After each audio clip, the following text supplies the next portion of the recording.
In a few seconds, you will hear the rain sound. It's midnight, the world is dead quiet, and you're still awake. Don't worry about tomorrow yet. Watch the small reflective markers on the center line. The cat's eyes, glimmering under my headlights. A moment ago, one of those reflections didn't fade.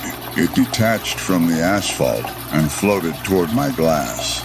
The souls of this dark highway are walking the white lines tonight, filling my car and giving me goosebumps. But you are safe here. As I am hearing this rain while driving, no worries. When the story starts, it will all calm down naturally and make the atmosphere soothing so you can relax for the rest of the night. The modern world keeps us on fire, but tonight we rest. I'm Deb, and this is True Horror Stories Film. Before we begin, if these videos help you drift off, it would mean a lot if you left a like or subscribed, or just wrote something small in the comments. Even a single word. It helps other tired people find their way here too. Now, let us begin. Come in, sit down. You do not have to say anything. Whatever the day took from you, you can set it down here. I am not going to ask you to carry it through what comes next. The story I have for you tonight is a quiet one. It does not shout. It does not rush. It is the kind of story that arrives slowly, the way grief does, the way the thing you cannot stop thinking about arrives in the small hours, when the house has gone still, and there is nothing left to distract you from it. You are in the right place. I am glad you are here. Before I begin, let me tell you something about the house. It is a semi-detached in Church Crookham, mid-terrace, with a canal path behind it. The kind of house that holds warmth well in winter, that has proper plaster walls, and that has a staircase that does not creak unless you step on the third tread from the bottom.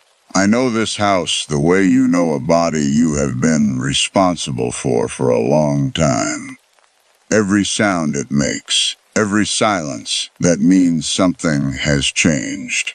I am a retired district nurse. Was one for 30 years. You learn things in that work that you do not unlearn when you stop doing it. You learn the difference between the sound of a person resting and the sound of a person who is no longer resting in the ordinary sense. You learn to read what you see without flinching, to keep your hands steady and your voice level, even when what you are looking at requires every discipline you have. You learn, above all else, to trust your own assessment, that you know what you are seeing, that the evidence in front of you means what it appears to mean. I want you to hold on to that. It matters to what I am about to tell you. Daniel kept snakes. 10 of them by the time he was a grown man, and 12 tarantulas, and the kind of general comfort with things that unsettled other people that I had come to regard over the years as simply part of who he was. He started at 15, a corn snake from a reptile fair in Farnborough, small enough to fit in the cup of both hands. I remember standing in the kitchen while he introduced me to it, the snake moving across his wrists with that slow, deliberate curiosity that snakes have, and thinking, I can manage this. I can be the mother who manages this. I was. For 16 years. Tiny came when Daniel was 22. African rock python, female, approximately 2 meters when he brought her home, though she grew considerably after that. He had her from a hatchling, and raised her the way you raise something you intend to know for a long time. She lived in a large vivarium in his bedroom, temperature controlled and humidity controlled, the kind of careful environment that a responsible keeper builds for an animal he understands. He was responsible. I want to be precise about that. Everyone who knew him said so. The herpetologists who were consulted after, the people who knew the species, they all said the same thing. Responsible. Competent. 16 years of experience with large constrictors. He knew not to put her around his neck. He knew to keep her away from his face. He knew what she was capable of, in the abstract, the way we all know what a thing is capable of, without ever quite believing it will do that thing to us, because we know it, because we have a relationship with it, and because it has never done it before. Some evenings I would sit in the living room and hear Tiny moving in the vivarium above me. A slow, specific sound, scales against the textured floor of the enclosure, and the quiet displacement of something large finding a comfortable position in an enclosed space. I had heard it so many times that I had stopped hearing it the way you stop hearing the refrigerator's hum or the boiler's click. It became part of the grammar of the house. A sound that meant everything was normal upstairs. That is the first time I want you to notice the sound. Daniel was 31 years old. He had a job he was good at, friends I did not know well enough, and a bedroom that smelled of cedar and the particular warm musk that large reptiles carry, a smell I had long since made my peace with. He was not unhappy as far as I could tell. He was the kind of person who was hard to read in the way that self-sufficient people are hard to read. Not closed, exactly, but complete in himself. Not requiring the same amount of management that some children require, and that nurses, perhaps, are inclined to provide. I did not worry about him in the way I might have worried about a child who was struggling. I worried about him the way you worry about a thing you love that does not ask for your worry. Quietly, at a small volume. The way background noise is still noise, even when you are no longer consciously registering it. The evening in question was August, a Tuesday. I had been watching something on television, a program I could not now tell you the name of, and I had a cup of tea going cold on the arm of the sofa. This is what I remember with most clarity. The tea going cold, the specific domestic mundaneness of it, the program murmuring. The house around me is doing the things a house does in the evening. The heat coming off the radiators, the trees in the garden, adjusting in the wind that comes up off the canal after dark. I heard a sound from upstairs. I want to be careful here, because I have been over this so many times that I risk smoothing the details into something cleaner than they were. What I heard was not dramatic. It was not a crash, not a shout, not the kind of sound you would recognize immediately as requiring action. It was a single heavy sound, something large and solid connecting with the floor.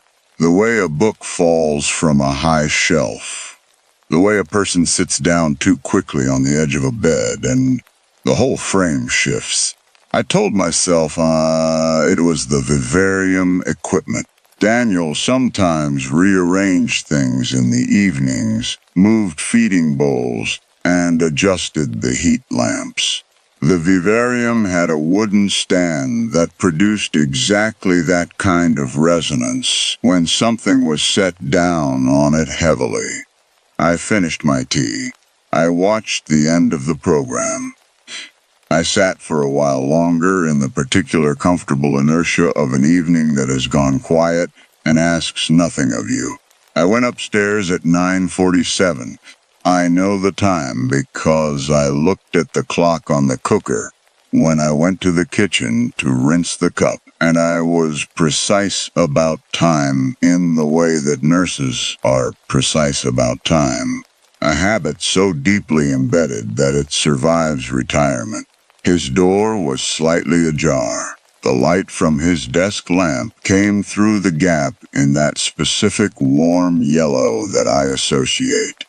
Even now, even after everything, with his room being occupied and alive, I pushed the door open. He was on the floor, face down, one arm beneath him and one arm extended, the way you land when you do not have time to catch yourself. My training arrived before my grief did. It always does. 30 years of making your hands move before your mind has processed what your eyes are reporting.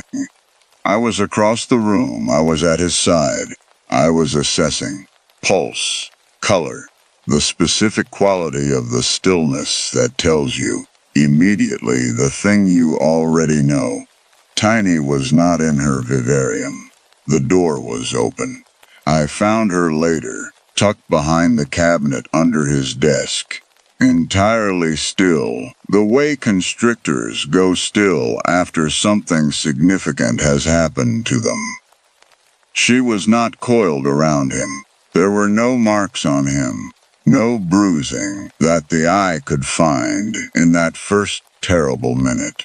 He looked, from a certain angle, like a man who had simply lain down on the floor of his bedroom and closed his eyes and gone somewhere else. I called for the ambulance. I gave them my address and my name and the specific clinical description of what I was observing, and my voice was steady, because I am a person whose voice stays steady. And I stayed on the floor beside him until they arrived, my hand on his back the way I had put my hand on patients' backs for 30 years. Not because it does anything, but because it is the only thing left to do when everything else has been done. They did not revive him. The postmortem found what the postmortem found. Signs consistent with asphyxiation. A recently fractured rib. The small hemorrhages that appear in one eye when a person has been compressed. The coroner recorded a verdict of misadventure. He said that Tiny was the only available explanation, and he had to accept she was instrumental. I sat in that courtroom, and I listened to the evidence, and I listened to the expert who said he did not think she was responsible, who said she was too small, who said this was the first incident of its kind in a century of snake-keeping in Britain, and who said the evidence was not conclusive. And then I sat in that same courtroom, and I said into a microphone in front of people writing things down, the thing I needed to say. She was his baby. She loved him. I said it because it was what I believed. I am telling you this so you understand that I was not performing grief or managing the situation or saying the thing that would produce the most sympathetic response from the room. I said it because in 30 years of nursing I learned that what a body does is not always an act of will, that an animal, a person, an organ, or a system can cause harm without intending to cause harm, that love and damage can arrive through the same motion, and that the body does not always know the difference between the thing it means to do and the thing it does. Tiny had been climbing him. Since she was the length of his forearm, she had slept across his legs on 100 evenings. She had wound herself around his torso in the way that large constrictors do when they are comfortable with a person, seeking warmth, seeking the specific pressure of contact. That is how they experience closeness. He understood this. He had 16 years of understanding it. He knew when it was affection and when it was too much. And he knew how to manage the boundary between the two. Except that on a Tuesday evening in August, he was on his bedroom floor, and Tiny was behind the cabinet, and I was on my knees beside my son, and his face had the expression that faces have when a person has left them, which is not an expression at all, which is the absence of one, the specific quality of a face that is no longer making choices about itself. I have been a nurse. I know that face. I had seen it 100 times in other people's houses, on other people's loved ones, and I had always been the person who remained steady and provided information and made the practical arrangements. I remained steady. I made the practical arrangements. I am still in the house. People have asked me whether I intend to move and whether it would be easier to be somewhere without the associations. And I tell them what is true, which is that I am not ready to leave. What I do not tell them, what I am telling you now instead, because it is easier to tell a stranger in the dark than it is to tell the people who look at you with their faces arranged in concern, is that the reason I am not ready to leave is not sentiment. It is not that I cannot bear to leave the place where he was. It is that I have not finished working something out. The vivarium is still in his room. I clean it once a week. Tiny is in it. I did not know what else to do with her, and the people I asked did not offer a solution that felt right, and so she is still there. And I still hear her moving on the evenings when I am downstairs. The slow displacement of something large finding a comfortable position in an enclosed space. I hear it and I know what it is, and I assign it the correct explanation, the way a reasonable person assigns correct explanation to things, and I do not go upstairs. What I am working out is this. I spent 30 years reading bodies. I learned to trust my assessment. I looked at Tiny for 16 years, and I assessed her as a thing that was known to me, a thing whose behavior I understood, a thing whose potential for harm existed in the abstract and was managed by the competent, experienced person who was my son. I made a clinical assessment of the situation. Every time I went into that house, every time I heard her moving above me, every time I helped Daniel carry a fresh frozen rabbit up to the room and watched him feed her and watched her take it, and every time I assessed the situation as safe. I was a district nurse. Reading the evidence in front of me was the central competency of my professional life. The coroner said she was the only available explanation. And I sit here on quiet evenings with the television murmuring and the house doing the things it does, and I hear her above me. And I think I assessed the situation for 16 years. And on the last evening, I heard a sound, and I finished my tea, and I went upstairs at 9:47, and I found my son on the floor. The expert said she was too small. The expert said the evidence was not conclusive. I said she loved him, and I believe that. I believe it with the same conviction with which I believe that a body can cause harm without intending harm. That the thing you are closest to can be the thing you do not see clearly. That expertise is not the same as knowledge and never has been. I cry every day. I said that too, after the inquest, to the people writing things down.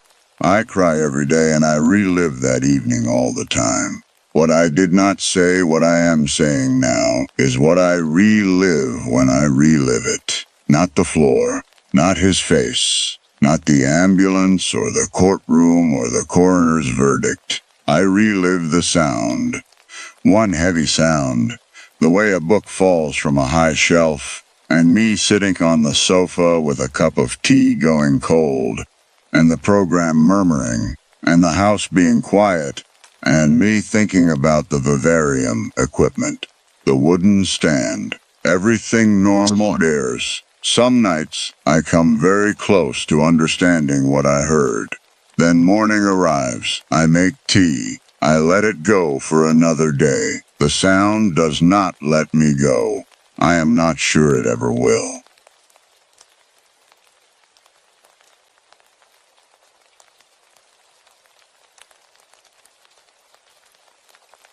Hey. I know what tonight is like for some of you.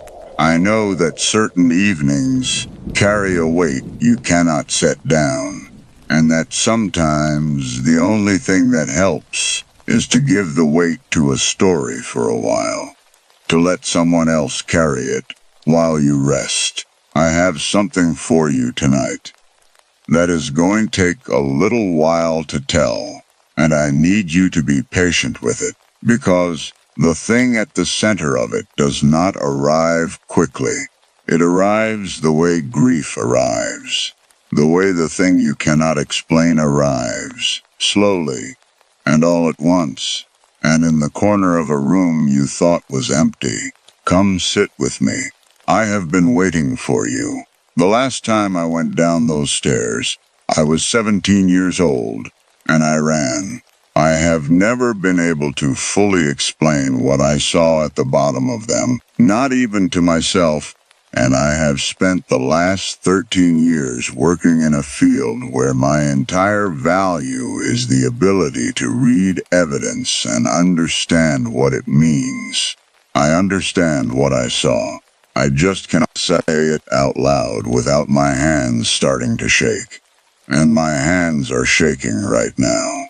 I want to start by telling you what I do for a living, because it matters. I am a paralegal at a civil litigation firm in San Francisco.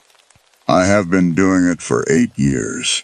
My job, at its center, is to read evidence and understand what it means, not what it suggests, not what it implies, what it can actually prove. I catalog depositions. I organize discovery materials.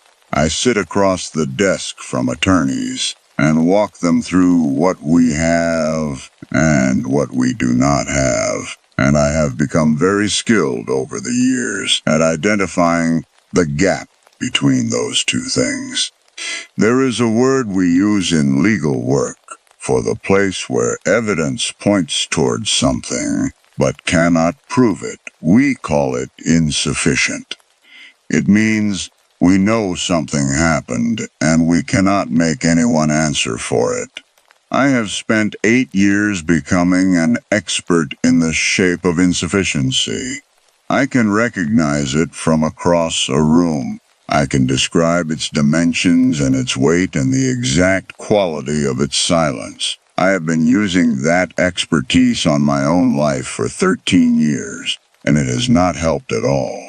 My family is from the Philippines, specifically from a province in the Visayas, where my grandparents had a small farm, and where my father grew up as the second of 4 brothers. We came to Daly City when I was 3 years old, which means I have almost no memory of the Philippines that is not made of photographs and my mother's cooking, and the things my father says late at night when he thinks no one is listening.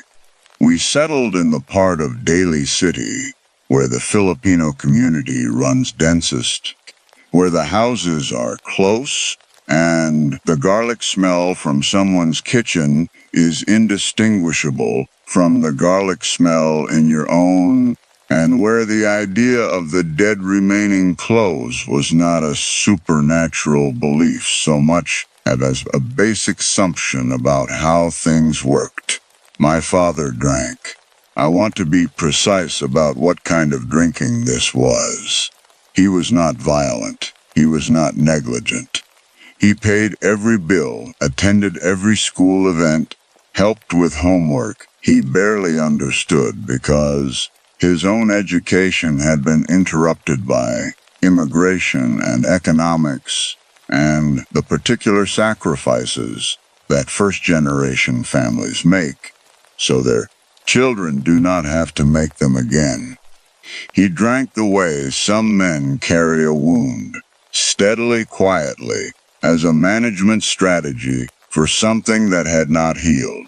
He had a cellar below the kitchen, a small room he had converted from the original crawl space when he bought the house, and it was lined with shelves of wine and spirits he had collected over the years.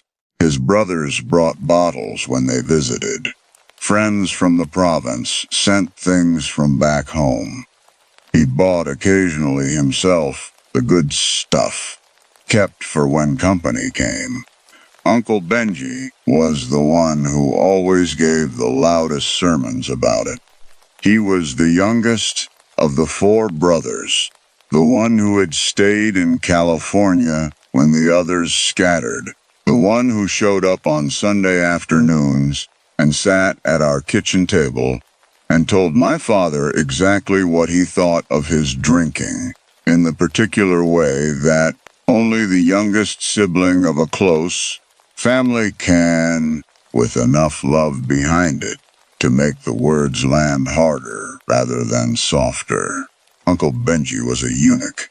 That is the word my family used, said with complete matter-of-factness, the way you would describe someone's profession. And he had a particular kind of beauty that got him into beauty contests and got him free bottles from the friends he won them from, and he would bring those bottles to our house on Sunday afternoons and pour a glass for my father while delivering his sermon about why my father needed to stop drinking, which my father found genuinely funny. They would argue and then hug. Every single time. I loved Uncle Benji in the specific way you love the person in a family who takes up the most air in a room. He was large and warm, and he brought gifts, and he remembered things about you that you had only said once. And when he looked at you, it felt like being the only person in the building. I was 17 when he died. Someone stabbed him at a birthday party. A dispute between groups that turned, in the way these things turn, suddenly and completely. He was there, and then he was not there. And the person who stabbed him was known to people who knew people. And the investigation went the way investigations go when the victim is a gay Filipino man in a dispute at a party in a community that does not always trust the police to care about its losses. The case went cold. That is the legal term. What it means in practice is we know something happened, and we cannot make anyone answer for it. Insufficient. My father's drinking got worse after Uncle Benji died. Not dramatically worse. Not in a way that alarmed the neighbors or produced an intervention. Just worse. The way a leak gets worse. The same structural problem. More water coming through. He drank more often and more alone, and the cellar door was open more evenings than it used to be. And sometimes I would come downstairs late at night and hear him down there talking to himself, or talking to someone who was not there, which I filed under the same category as everything else I did not want to examine too closely. The night it happened was the anniversary of Uncle Benji's death. I know this because my mother lit a candle on the kitchen counter that morning and said his name when she did it, which was the family's version of a formal acknowledgement. We did not talk about him much that evening. Dinner was quiet. My father went down to the cellar after dinner, the way he always did, and my mother watched television. And I was in the kitchen filling a glass of water at the sink. That is the first time I want you to pay attention to a sound. I heard him through the cellar door, faint, indistinct, the sound of a man talking to the dark in a room full of bottles. I had heard it before. It was the sound of my father's grief, which I had cataloged over the years, the way I would later learn to catalog evidence, filed insufficient basis for action. I finished filling my glass. I stood at the sink for a moment. The house made its usual evening noises around me. The hum of the refrigerator, the low murmur of the television from the other room, the fog-dampened quiet of a daily city night pressing against the windows, and then every bottle in the cellar broke at once. I know that sounds wrong. I know it sounds like a description of something that cannot happen, and I want to be precise about what I mean. It was not one bottle falling and knocking over others in sequence. It was not the sound of a shelf collapsing. It was simultaneous, a single moment in which everything that was glass and full of liquid in that small room ceased to exist in its previous form. I have tried for 13 years to find the acoustic explanation for that sound, and I have not found one, because nothing that breaks sequentially sounds like everything breaking at once. They are two different sounds. I know what I heard. My father came out of the cellar door at the same moment I reached it. We almost ran into each other in the narrow kitchen, both of us moving toward the same point from different directions, and for a second we just looked at each other with that particular expression families share when something has happened and no one has yet decided what it means. Then I reached past him and turned on the cellar light. The floor was covered in broken glass and wine. Every bottle gone, not one intact. The shelves were bare and dripping. The smell was rich and sharp and wrong in the way that too much of something beautiful smells wrong. I registered all of this in the first second, cataloged it the way I would later learn to catalog evidence, and then I saw what was in the corner. He was standing near the far wall, long-haired and still, and looking directly at us. He was wearing a white barong, the formal Filipino shirt, sheer fabric with embroidery at the collar, the kind worn to weddings and burials. I knew that barong. I had seen it on a hanger in my mother's closet for 3 years. The one Uncle Benji had been buried in, the one she had held onto, because she could not bring herself to give it away, and could not bring herself to keep it anywhere she would see it often. I knew his face. I knew the particular stillness of him, which was different from the stillness of living people in a way I cannot describe, except to say that the stillness of the living has small movements inside it. Breath, pulse, the micro-adjustments of a body maintaining itself. And what I saw in the corner of that cellar had none of those things. He looked at us, or he looked at my father. I am not certain he looked at me at all. I screamed. I am not ashamed of this, but I want to name it precisely. I made a sound, and then I ran. I turned out of the cellar doorway, and I ran through the kitchen and into the living room, and I was in my mother's arms before I'd finished understanding what I was running from, and my mother was asking me what happened, and I could hear from the kitchen the sound of my father's voice, speaking, not screaming.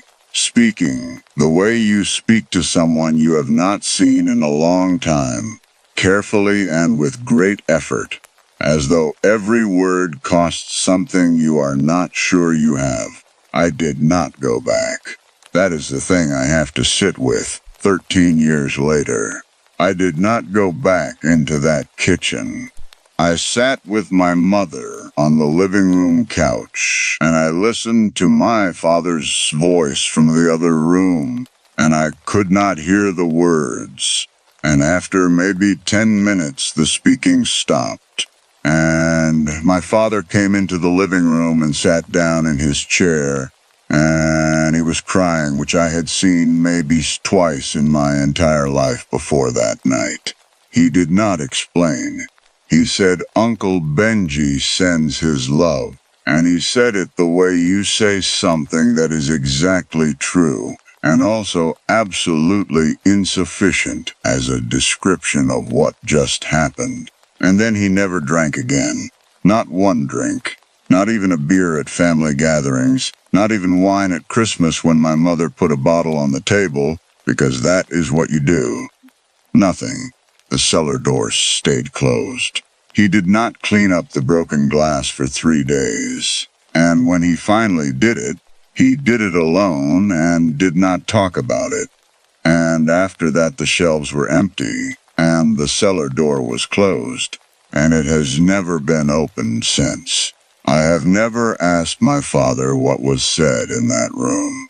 I want you to understand that I have had 13 years of opportunities to ask, and I have not taken any of them, and I am aware of exactly what that says about me. I work with evidence for a living. I know the gap between what documented and what is true. I know how to sit with that gap professionally, how to make peace with it, how to file the documents and close the folder, and how to move forward with what we can prove. I have been doing this to my own experience for 13 years, and it has not made the gap smaller. It has just made me better at sitting next to it. The person who stabbed Uncle Benji was never arrested. He is still alive. I know this because I looked him up 2 years ago when I had been a paralegal long enough to know exactly how to find that kind of information. And I sat with the results on my screen for a long time before closing the window. There is nothing I can do with that knowledge. The statute of limitations has not run. Murder has no statute of limitations, but the evidence is gone. The witnesses have dispersed across 2 countries, and the case sits in a filing cabinet somewhere in a San Francisco police station under a label that might as well read insufficient. I think about Uncle Benji standing in the corner of that cellar in his burial barong. I think about the specific quality of his stillness and the way his eyes were pointed at my father rather than at me.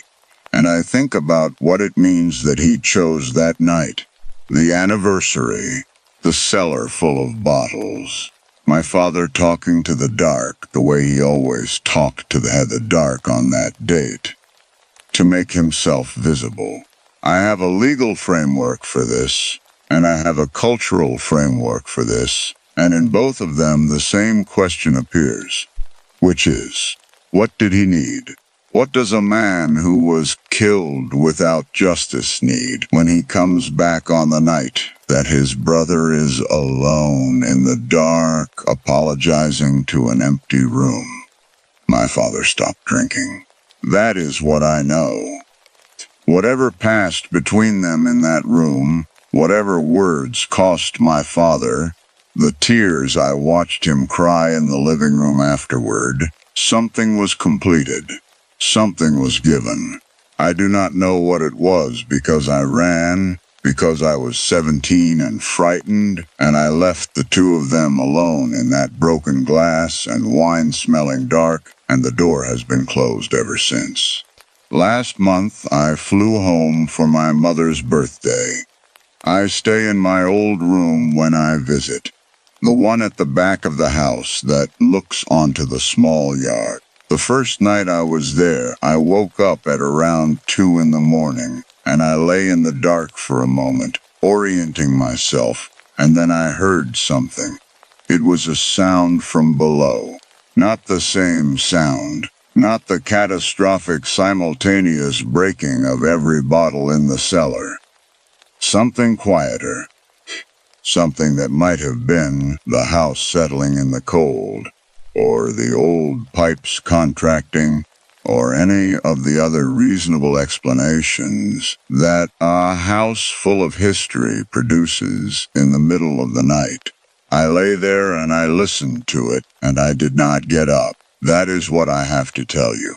Not a resolution, not an explanation.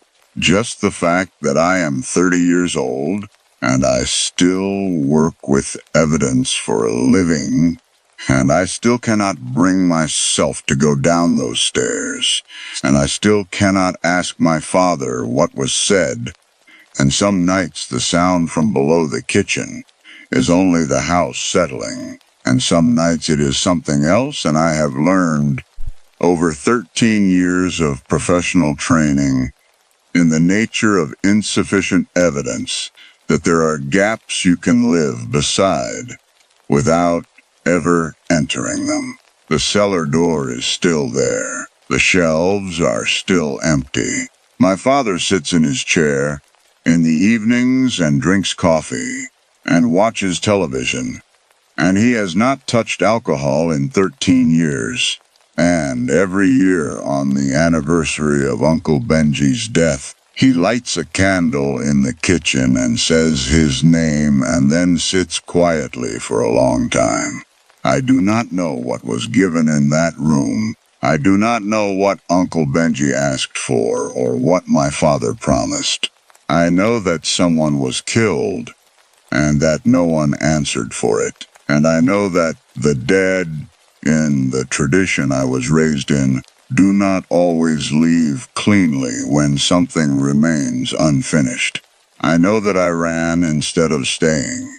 I know that the thing I ran from was not frightening in any way I can fully name. It was not threatening. It was not violent. It was simply there, simply present, simply dressed in the white barong he was buried in, simply looking at my father with an expression I caught for only a second before I turned and ran. And I know that expression. I know it because I see it sometimes in the people I work with, in the clients who come into our office carrying folders of documentation for things that happened to them, for losses that were real and provable and still somehow insufficient. The expression is not anger. It is not sorrow. It is the particular face of a person who needs something acknowledged, who needs someone to sit in the room with them and say, I know what happened. I know it was wrong. I know you deserve better than this. I ran instead of saying that. I was 17. My father stayed. Some nights when the house in Daly City makes its sounds below me, and I am lying in my old room listening to the fog press against the windows, I think about going down. I think about opening the cellar door and walking down the stairs in the dark and standing in the empty room where everything broke at once. And I think about what I would say if I could say anything. I think I would say, I am sorry I ran. I think I would say, I know what happened to you, and I know it was not right, and I know you deserved better, and I know the person who did it is still alive, and I know there is nothing I can do about that with the tools I have been given, and I am sorry. I am sorry it was insufficient. I am sorry it is all still insufficient. I am sorry I have spent 13 years becoming an expert in the shape of gaps and have never been able to close the one that matters most. But I do not go down. I lie in the dark and I listen to the sound from below, and it might be pipes, and it might be the house, and it might be something else entirely, And I have learned that some things cannot be closed and cannot be proven and cannot be named without your hands starting to shake. My hands are still shaking.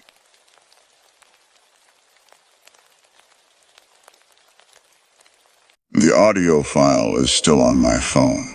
I have not listened to it since the night I recorded it, which was 8 months ago. My phone is charged. The file is there.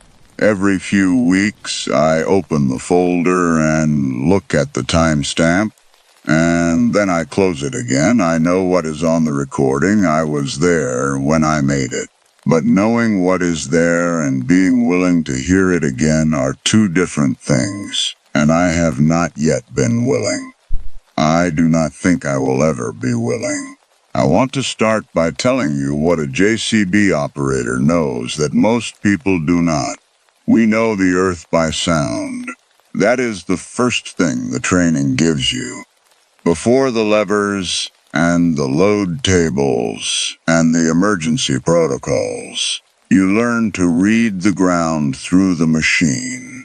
A trained ear can tell you in 30 seconds whether you are moving topsoil or clay, whether there is rock below the current bench, whether the water table is close enough to matter. The bucket does not just dig, it tells you things. The vibration of the hydraulic arm changes depending on what the arm is passing through.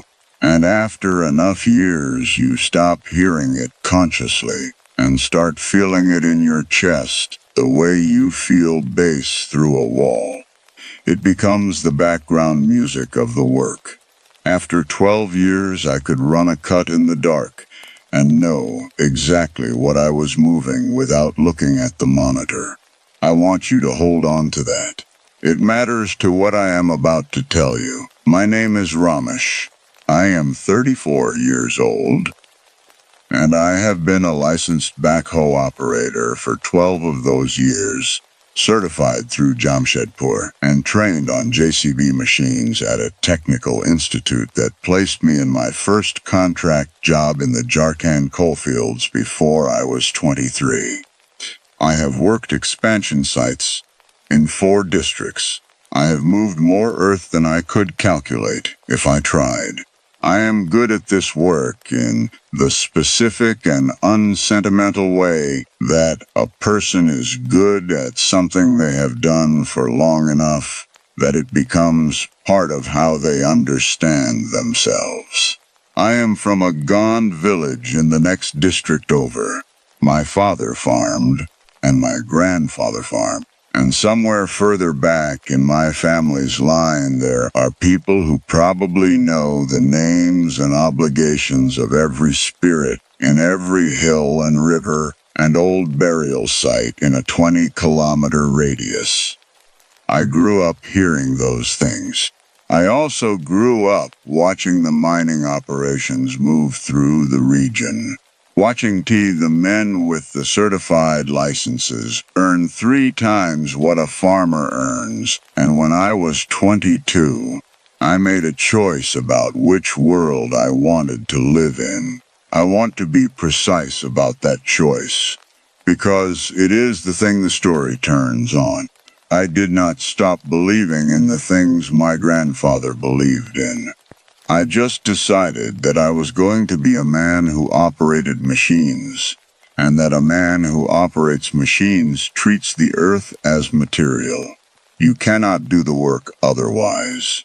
If you sit in the cab and think about what might be underneath you, you will never complete a shift. The work requires a particular kind of not thinking, a learned professional silence about certain questions. And I had spent 12 years getting very skilled at that silence. The Ghatbara site came up in mid-October. I was subcontracted through a labor agency to the expansion project, PEKB phase extension, second bench preparations, night shift. The money was good. The site was about 40 kilometers from where I grew up. which felt like enough distance that it was a different world rather than my own. I signed the contract without reading the site survey in detail, which I had done before, and which I am not proud of, but which is common practice in contract work. The foreman briefed us on the third day before the night shift began. He was a competent man who had managed mining sites for longer than I had been working. He ran through the bench plan, the drainage, and the access road schedule. At the end, he said, almost as an afterthought, that there was a cremation ground in the Phase 2 footprint. He said it had been formally relocated. He said the clearance documents were in order, and the memorial stones had been removed. He said the families had been compensated. He said it the way you say something that does not require a response. I have been on enough sites to know what formally relocated means. It means the documents were filed with the correct offices. It means money was given to whoever was asked to receive it. It means the stone markers, the gone memorial pillars, the menhirs the community erects above the ground where their dead are held so that the ancestral spirits know where their anchor is, were taken down or broken or moved to a site on paper that may or may not exist in the forest. It means the earth itself, the specific column of soil that the community has been tending for decades, and that the living have been feeding with offerings and prayers so that the dead know where to remain, was never consulted on the matter. You cannot file paperwork with the dead. They do not have an address that accepts documents. I knew all of this. I went in at night anyway. I want to be clear that I am not telling you I was forced. I chose the work. I had a contract and a rate and a schedule, and I am the kind of operator who runs clean shifts, who completes his bench plan, and leaves the site ready for the next cut.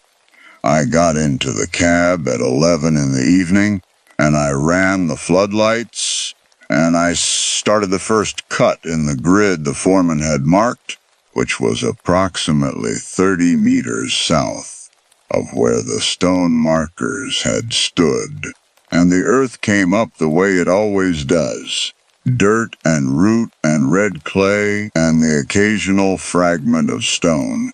And the first 2 hours were completely routine. That is the first sound I want you to remember. The sound of those first 2 hours. The bucket going in, and the bucket coming up, and the arm swinging, and the load dropping, and the bucket going in again. The particular deep percussion of a machine doing what it is made to do. I have heard that sound 10,000 times. It is the sound of my professional life.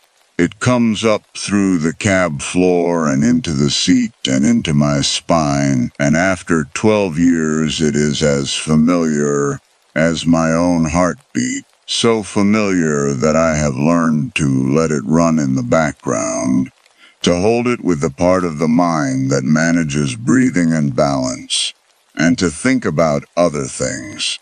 At 2:37 in the morning, I moved into the next grid square. This was the grid that abutted where the stone markers had stood. The foreman had not marked it as different from any other square. The clearance documents said it was cleared. I drove the arm down, and the bucket went into the earth, and the sound that came back up through the machine was wrong. I want to be precise about what is wrong. It was not mechanically wrong. The hydraulics were clean. The bucket load was consistent with what I had been moving for 2 hours, and there was nothing in the monitoring systems that flagged an anomaly. What was wrong? was something that has no entry in the training manual. The sound was the same, and it was also different in the way that your own name sounds different when someone says it who should not know it. I felt it in my chest before I understood it in my mind. A vibration that was the right frequency and the wrong meaning. I raised the arm. I lowered it again. The sound came back. I have thought about this for 8 months, and I still cannot describe it to you in terms that satisfy me. The closest I can come is this. You know how a piece of music can contain a note that does not belong in the key, a note that the ear recognizes as technically present but wrong, and the wrongness makes the whole piece feel suddenly unstable, like the floor has shifted slightly under everything. It was like that. The machine was doing what the machine does.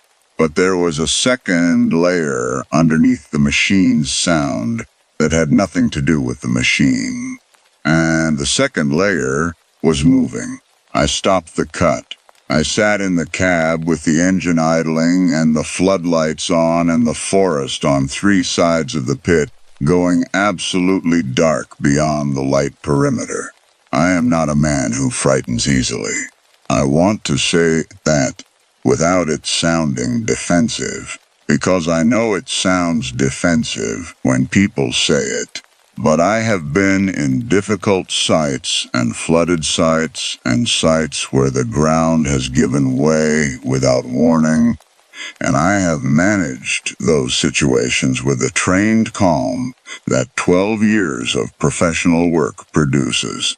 I sat in the cab and I thought, there is a technical explanation for what I am hearing, and I have not identified it yet. Then the crying started. It was a woman's voice. It came from directly below the machine, below the current bench, below the floor of the pit. It was not the kind of sound the earth makes when water moves through it. Not the kind of sound a gas pocket makes when the pressure releases. Not anything in the geological vocabulary of an experienced operator. It was a human sound. It was grief, or it was something that used grief as its shape, the way water uses the shape of the vessel it fills. It was not loud. That was the thing about it that reached inside my chest and found the place where I had put everything I had decided not to think about. It was not loud. It was close. I took out my phone. I do not know why I did this first, rather than stopping the engine and getting out of the cab. Maybe the training, again. Document the anomaly, create a record, and treat the explained as something that requires evidence.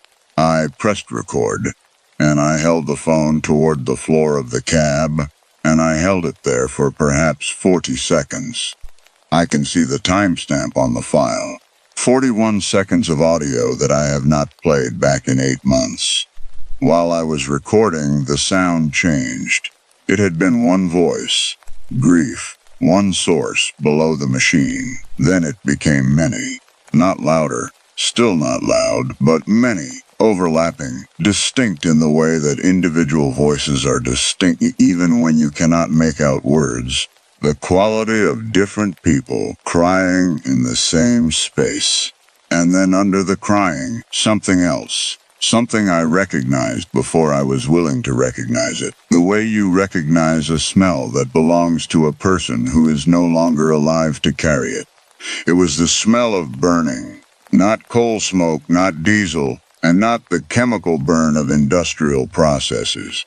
Wood smoke, specific and old, is the smell of the kind of fire that is built for a particular purpose and has been burning in the same place for generations. I got out of the cab. I am aware this is the part of the story that sounds wrong, and I have thought about it for 8 months. A trained operator on a night shift alone in a pit in a forest does not get out of the cab. when something frightens him, he calls the site supervisor. He stays in the machine. The machine is the safest place on any site, sealed and elevated and hydraulically powerful. But I was not thinking as a trained operator at that moment. I was thinking as a man from a gone village who had spent 12 years convincing himself that the Earth is just Earth, and the conviction had failed, and what was left when it failed was the 12 years before that, when my grandfather had tried to tell me what the Earth actually is. I stood on the bench next to the machine. The floodlights were on.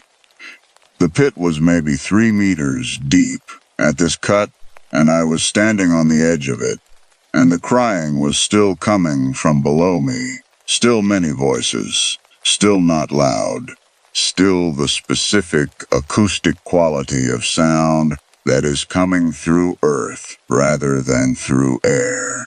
I looked down into the pit. I am not going to tell you what I saw, because what I saw does not want to be described. I have said that to myself many times since that night, trying to understand why I feel this way, and the best I can do is this. Some things are not seen by the eyes in the way that light and shadow and surface and color are seen. They are seen by the part of you that comes before language, the part that has its own vocabulary of danger and recognition and the knowledge of what is owed, and that part does not translate cleanly into sentences. What I will tell you is that it was not one thing, it was many. It was the shape of many, arranged in the earth the way the dead arrange themselves, in the earth, which is to say, without order, and without urgency, and with complete patience. I left the machine. I walked off the site. This is a serious professional breach. You do not abandon a running machine on an active site. You do not leave without logging out and handing over to a supervisor, and you do not simply walk away from equipment that costs more than most people earn in 20 years. I walked away. I called the site supervisor from the access road and told him the machine was running, and I could not go back. He told me I would lose the contract. I said I understood. He said I would be blacklisted with the agency. I said I understood that too. I have not operated a machine since that night. The story went viral on social media the following day, the way these things go viral in Chhattisgarh. Someone's cousin shared the audio. Someone's uncle shared the photo of the pit. Within 12 hours, there were multiple versions circulating, with different captions and different levels of embellishment. The news channel that covered it said it could not confirm the video. The management said there was no such thing, and the workers were superstitious, and the site was perfectly safe. The other workers refused night shifts for 2 weeks. No one asked me what was on the 41 seconds of audio I recorded. I think about the clearance documents. I think about the word relocated, which appears in those documents 11 times across 47 pages. The memorial stones were relocated. The cremation site was relocated. The ancestral obligations of the community were relocated. I am an operator who has read enough of these documents to know exactly what the word means and exactly what it does not mean. And I signed the contract anyway because I had decided 12 years ago that I was going to be a man who operates machines, and that a man who operates machines treats the earth as material. I knew what was in the ground at Gatbara. I knew 3 days before I drove the machine into it. I had my grandfather's voice in my head. And I had 12 years of professional training in how to not hear that voice, and I chose the training. That is my wound, and I am not asking you to forgive it, because I do not think forgiveness is the right frame for what the dead require. I think what the dead require is acknowledgement. I think the spirits who anchor to a cremation ground do not need justice in the way the living understand justice. They need to be known. They need someone to sit in the dark above them and say, I know you are here. I know this is your ground. I know what was taken from you was not mine to take. I have not said that yet. I do not know how to say it in a way that reaches where it needs to reach. My grandfather would have known. He died 11 years ago, before I had the certificate, and before I had the contract, and before I spent a decade becoming exactly the kind of person who would need to know what he knew and would not know it. The phone is charged. The audio file is there. 41 seconds, timestamped at 2:47 in the morning of October the 14th. I do not need to play it to know what is on it. I was there. I heard it. I can hear it now, in quiet rooms, in the half-second before sleep, in the cab of any vehicle I sit in when the engine runs at a particular RPM that resonates through the seat in a particular way. The bucket going in, the wrong sound coming back, and under it, many voices, patient and close, asking the only question that matters. Did you know we were here? Did you know, before the machine went in, that this was our ground? Yes. I knew. I went in anyway. That is what the audio file contains. That is what 8 months of distance has not changed. And somewhere below the bench of that expansion pit, in the coal-rich earth of the Hasdeo-Aran forest, in the specific column of ground that a community tended for generations so their dead would know where to remain, there are many voices that are still waiting for an answer that I have not yet been able to give. I am trying to learn how to give it. I do not know if the dead accept late answers. I think they might. I think patience is one of the things the ground teaches everything it holds. I have spent 31 years telling courts that children do not remember things correctly. I have sat in witness boxes in 4 countries, and I have explained calmly, in language designed to be believed, that memory is not a recording, that it reconstructs, that it fills gaps with what it expects to find. That a group of children who all witnessed the same event and then spoke to each other about it will, over time, produce a single shared account that feels like personal memory, but is something else entirely. I have explained this hundreds of times.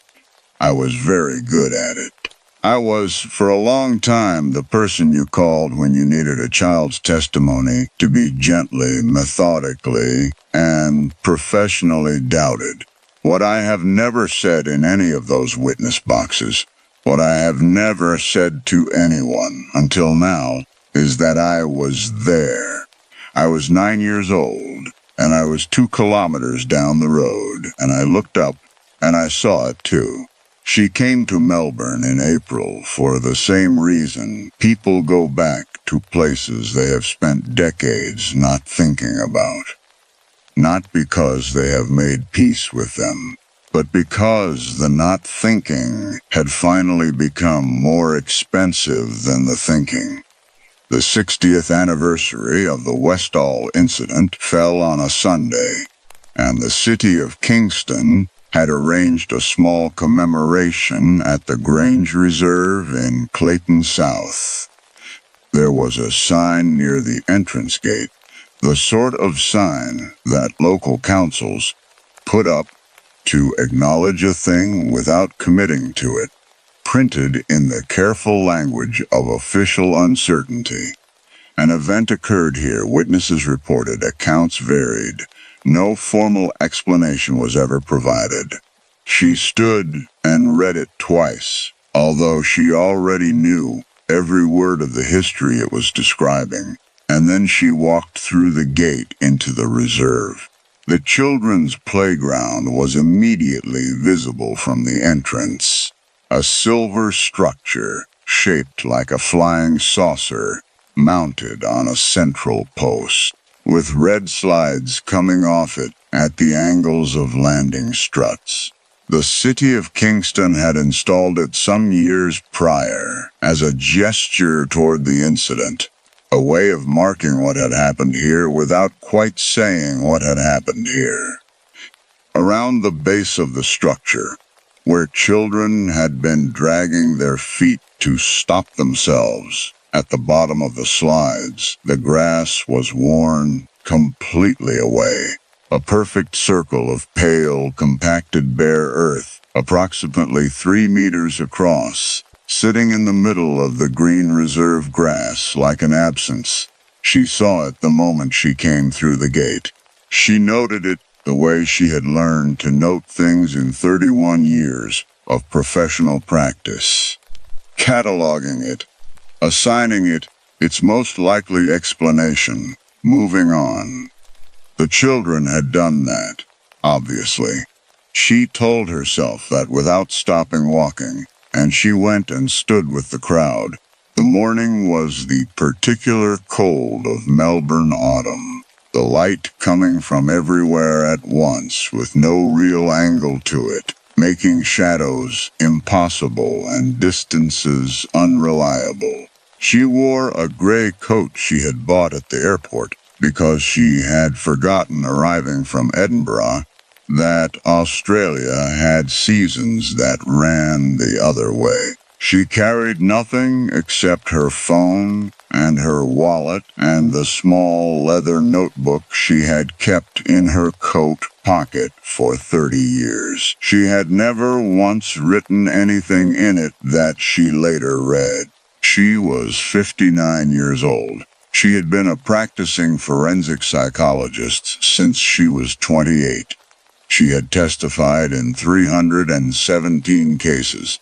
She had a particular reputation in her field, a reputation she had cultivated deliberately and maintained carefully, for explaining with great clarity and evident professional compassion why a child who was completely certain of what they had seen might nonetheless be wrong. The people gathered near the playground were mostly in their 70s, former students of Westall High, a few teachers from the adjacent primary school, some researchers who had been working the case for years. She recognized 2 of the researchers from papers she had read but had not cited, because citing them would have required acknowledging that she had read them.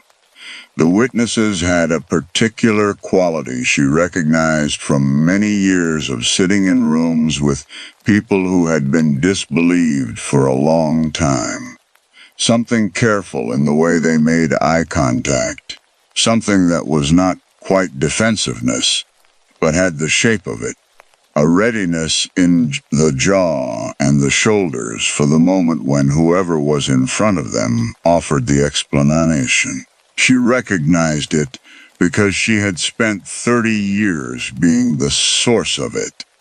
A woman stood a little apart from the group, near the fence line at the far edge of the grange, looking not at the speakers, but out at the pine trees beyond.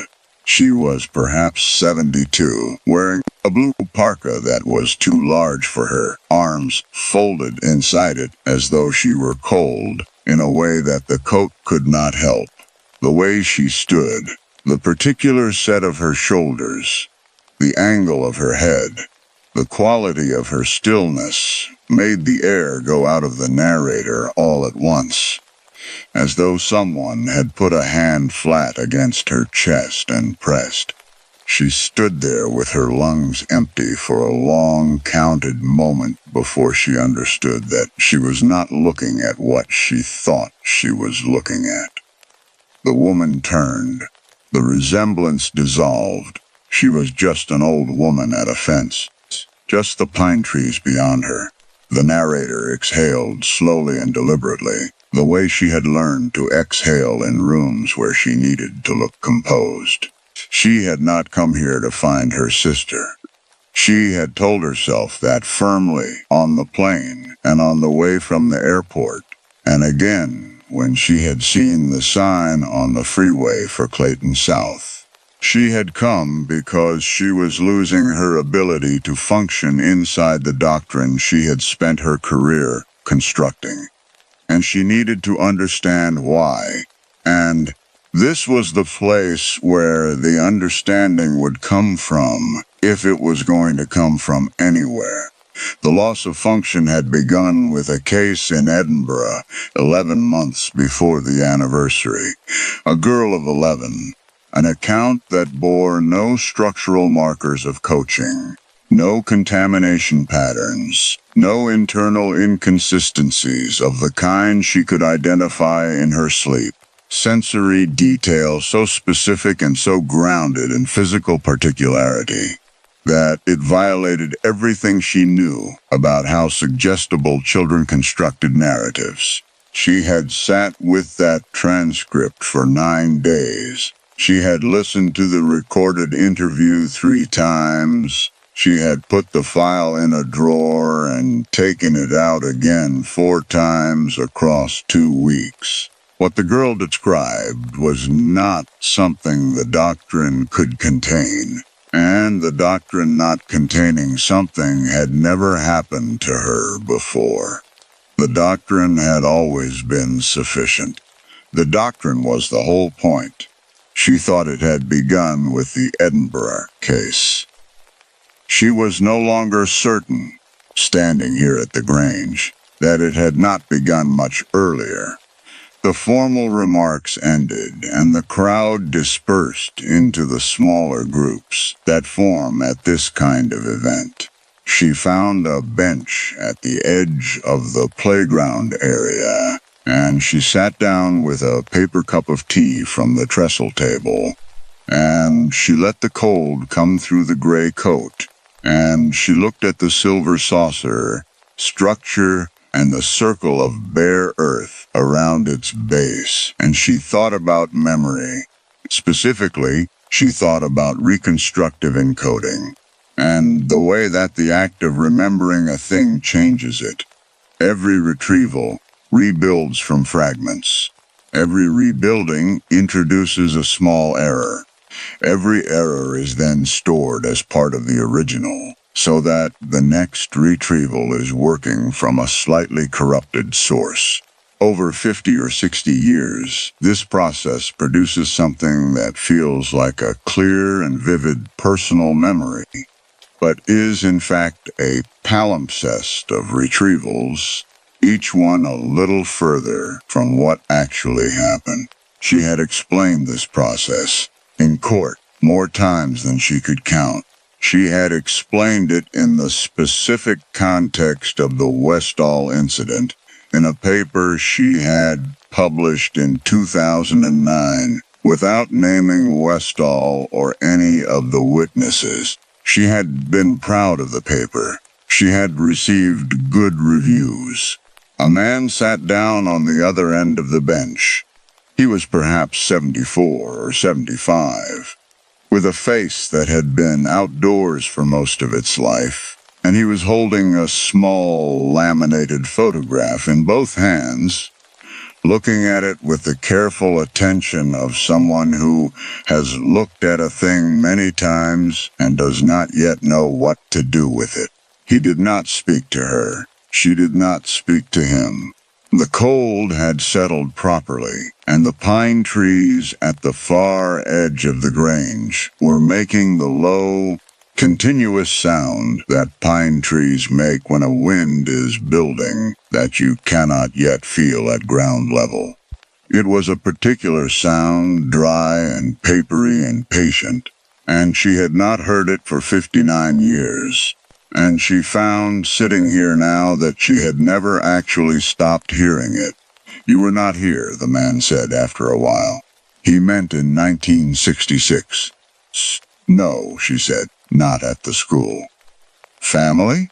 She looked at the photograph he was holding. A school photograph, taken on an oval, of children in rows, the 1960s monochrome making everyone the same shade of gray. He had it angled so she could not see the faces. "My sister," she said. He turned the photograph and placed one finger on a face in the second row. She looked at it for a long time. The photograph was small and the face was smaller still. And 59 years had done what 59 years do to a thing you have not allowed yourself to look at directly. She could see the shape of a girl. She could see the posture, something particular about the way the shoulders were set, forward slightly, the way Tanya had always stood, already leaning toward whatever was next. "She was in my class," he said. "I am Kevin." He had been 17 in 1966, working at his father's market garden 2 blocks from the school. His back had been sore from a long morning of stooping, and he had straightened up to rest it, and there it had been above the tree line, silver gray, completely still, making no sound he could hear over the distance. He had watched it for perhaps 90 seconds before it began to descend behind the pines. He had watched the children from the high school come running through the paddock, their voices carrying in the way that children's voices carry when something is still remarkable and not yet frightening. He had watched a girl in a yellow jumper reach the tree line first, ahead of the others by 30 or 40 meters, and go through the gap in the pines, and not come back. "How long before they came for her?" she asked. "Less than a minute," he said. "Maybe 40 seconds, maybe less." He folded the photograph. "But that is not the thing." She waited. "The ambulance was there before the object came down," he said. "I could see it from the fence. It was parked on the far side of the reserve, on the access road behind the trees.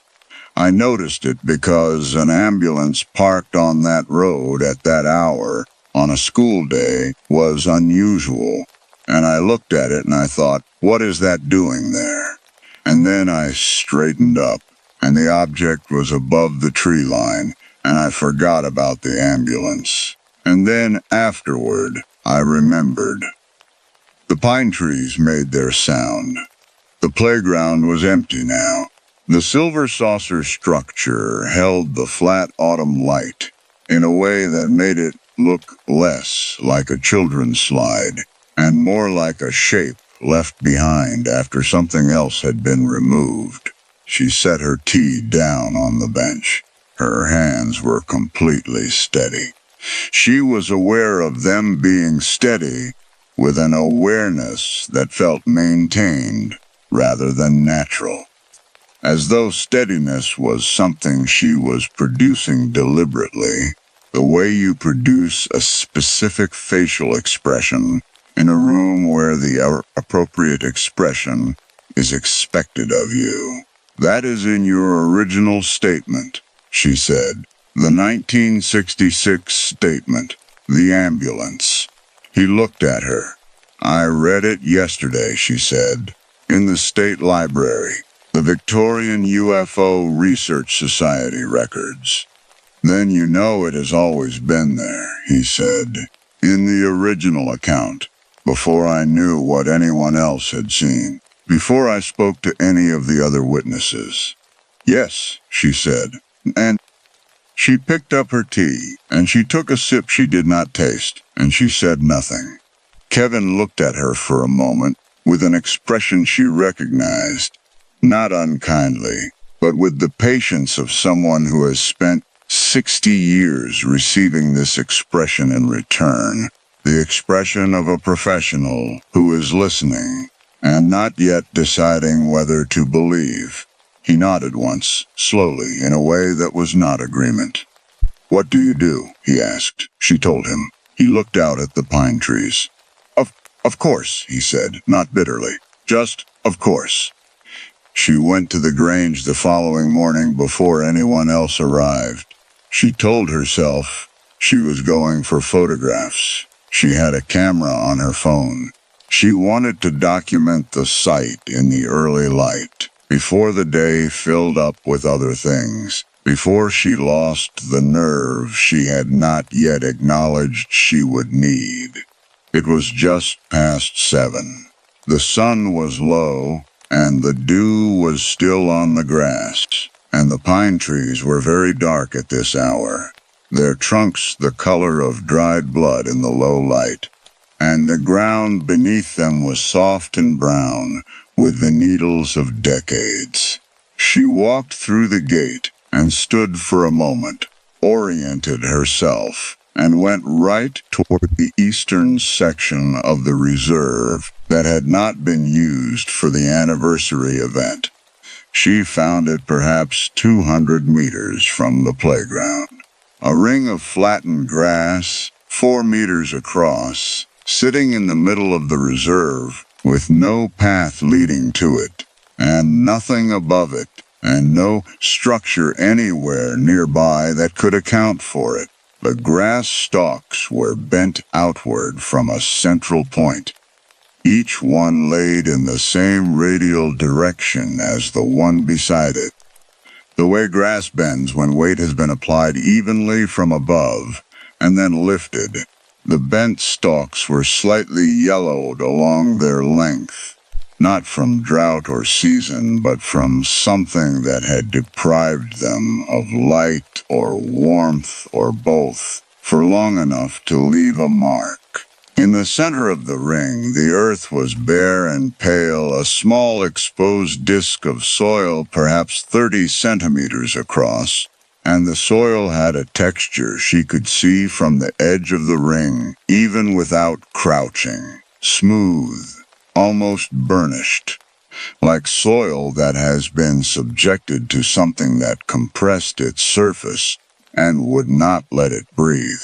She stood at the edge for a long time.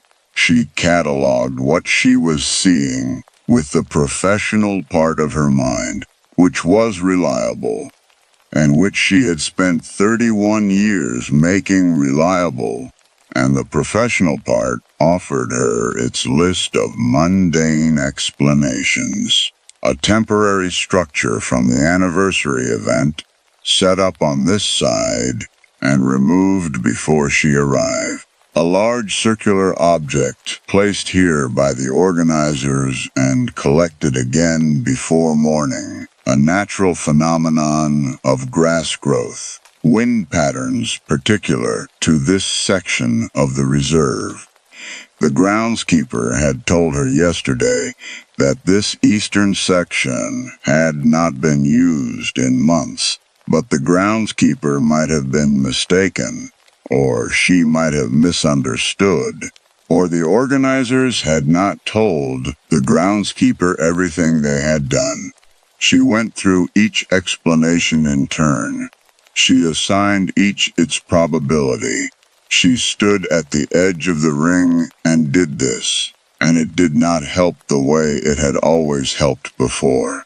She stepped into the ring. The cold deepened, not dramatically, not suddenly, but in the way that a room deepens when a window is opened onto winter.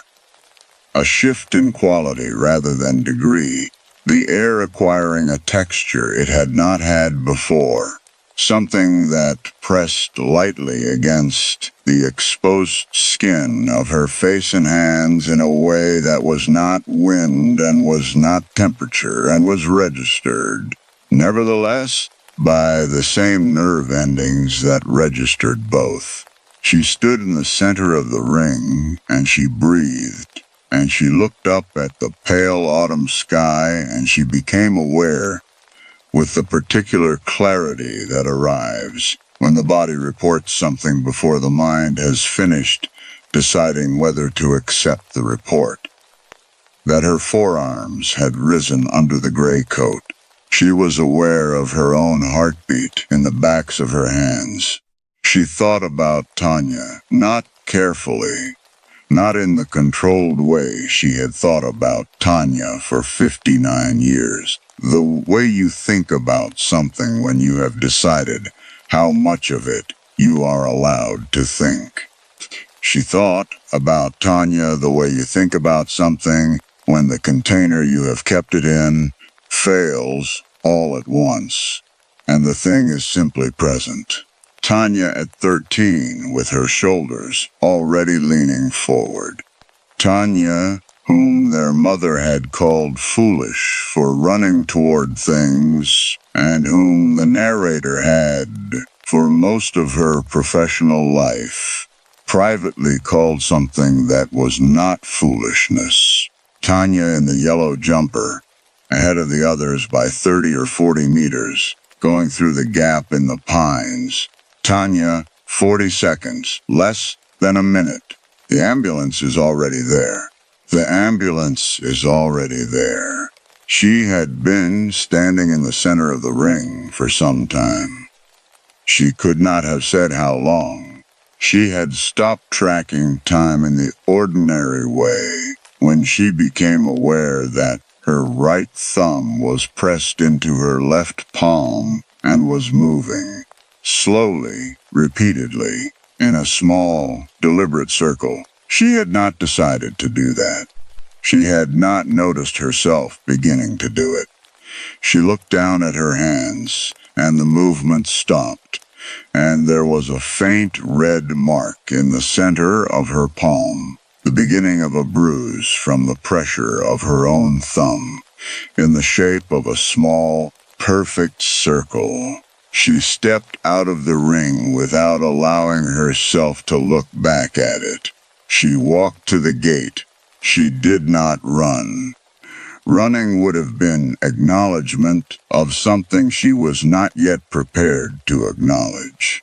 Here is what she knew professionally about what she was experiencing. She was primed, significantly and unusually, by personal history and professional context, and the specific cultural and environmental cues of this location. The ring in the grass was the product of any number of mundane causes she had already catalogued and weighed. The shift in temperature was a function of early morning air behavior in open-grassed areas adjacent to dense tree cover. The motion of her thumb was a displacement behavior, a stress response of the kind she could identify in transcribed interviews within the first 30 seconds of reading. The rise of her forearms was the same. She had a complete professional vocabulary for every element of what she was experiencing. And the vocabulary was accurate, and it had always been sufficient before. And she stood at the entrance gate of the Grange Reserve with the vocabulary arranged in front of her, and she felt it, for the first time, as a structure she had built rather than a truth she had found. She went to the state library that afternoon. She read for 6 hours. She read Kevin's original 1966 statement, 4 pages in a clear schoolboy hand, describing the ambulance on the access road before the object descended, describing the yellow jumper, and describing the 40 seconds. She read Andrew Greenwood's testimony, the science teacher who had been taken to a small room by 2 men in dark suits and white shirts, and told that he had not seen anything, that he had possibly been drinking, that they would report him to the education department, that he would lose his position, and that he was to say nothing to anyone. She read the Dandenong Journal's final article from April 1966, in which the reporter noted that the newspaper had tried and failed to speak to the 5 pilots of the light planes that had been seen pursuing the object, that nobody at Moorabbin Airport would discuss the matter, that the school had stopped responding to their calls, and that the trail had gone cold. She read the meteorological data for April 6th, showing the wind direction that would have made a balloon launched from Mildura travel in the wrong direction to arrive at Clayton South. She read the Freedom of Information correspondence, 23 pages of refusals in bureaucratic language, designed to neither confirm nor deny. She read the description of the Highball Program, the joint American-Australian nuclear monitoring program that launched large reflective balloons from Mildura and chased them with light aircraft. And she considered what it would mean for a highball balloon to have come down in a suburban Melbourne school reserve. And she considered what it would mean for the people responsible for that program to have known in advance where it was going to come down. And she considered what it would mean for the management of that situation to have included a pre-positioned ambulance and military jeeps that arrived within the hour, and men in dark suits, and a family that was no longer at their address by that same evening. She sat with that for a long time.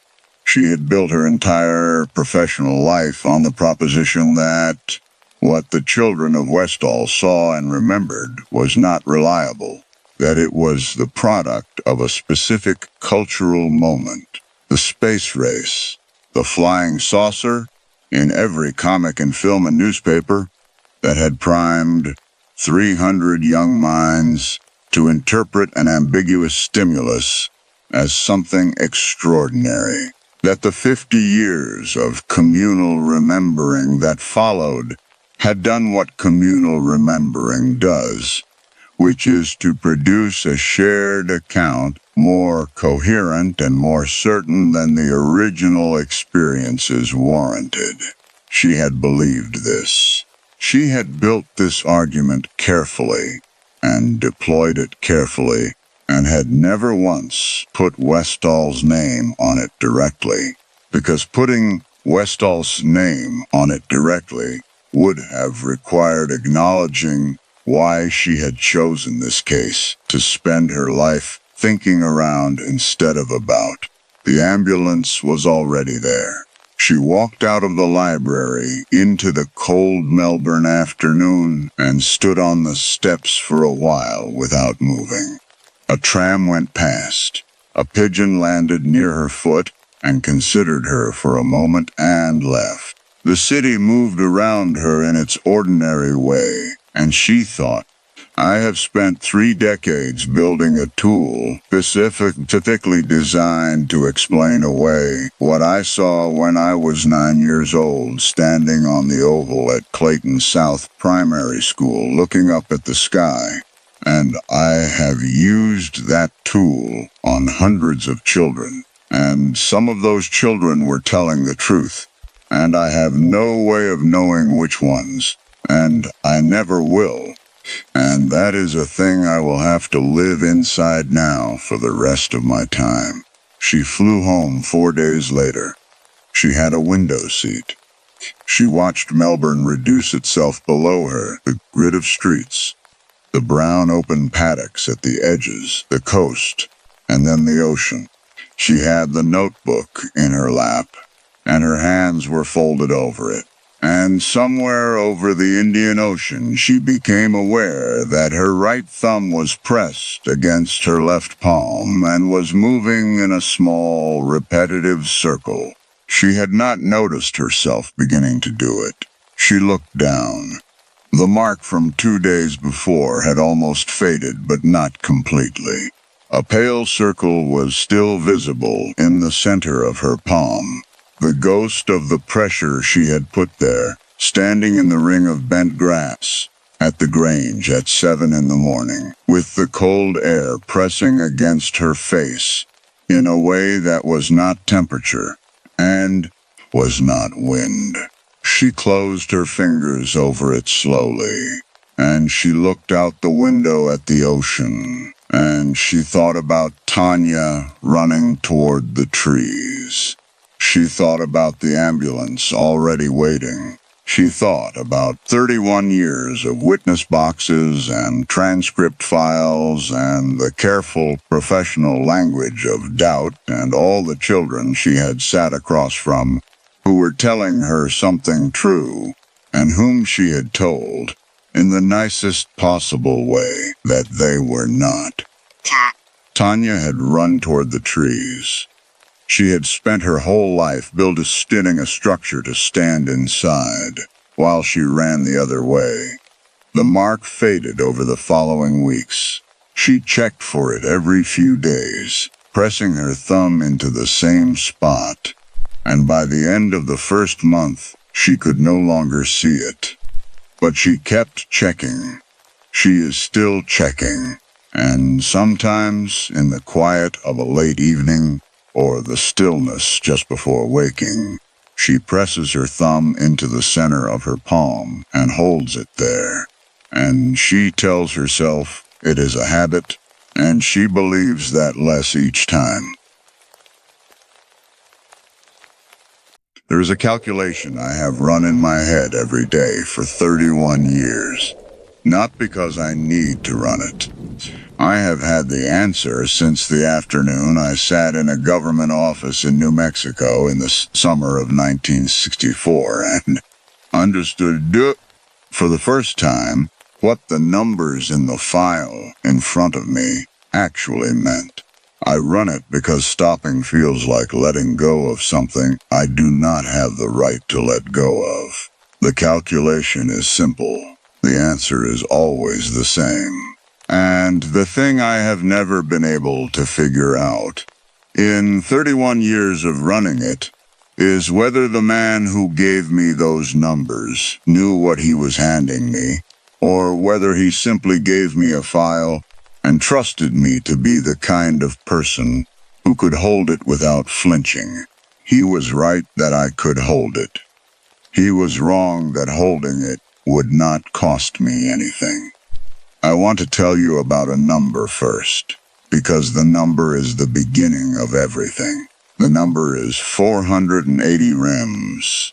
That is the dose of radiation Louis Slotin absorbed in the fraction of a second on May 21st, 1946, when the screwdriver slipped and the two beryllium hemispheres came together around the plutonium core. And the core went supercritical and released, in the time it takes to blink, the energy that ended him. 480 rems is a number I have been able to calculate from memory since I was 23 years old, and sitting in a government office in Los Alamos in the summer of 1964 with his case file in front of me, doing the arithmetic the way my training had taught me to do it. The arithmetic is not complicated. The physics is straightforward. The number comes out the same every time. What I did not understand in 1964, sitting in that office with the file open on the desk and the high desert light coming through the window at the angle it comes through windows in Los Alamos, which is harder and more specific than light anywhere else I have been, is that the number and the man were two separate things. That calculating the dose was not the same as understanding what the dose meant. That I had learned to do one of those things with great precision and had mistaken that precision for having done both. I have been a health physicist for 31 years. I retired in April of this year, 1995, after 3 decades working radiation safety for the Department of Energy and its predecessor agencies, at facilities from Hanford to Savannah River to Oak Ridge, the whole geography of what the country built. In the years after the war, when it understood what it had, and began the long, careful work of learning to live alongside it. My job, stated plainly, was to protect people from radiation, to know the numbers well enough that the numbers could be used as a wall between the workers and the dose, to calculate the exposure and set the limit and enforce the limit and trust that if the numbers were correct and the limits were observed, the protection was complete. I was good at this. I want to say that without false modesty, because false modesty about professional competence is a form of dishonesty.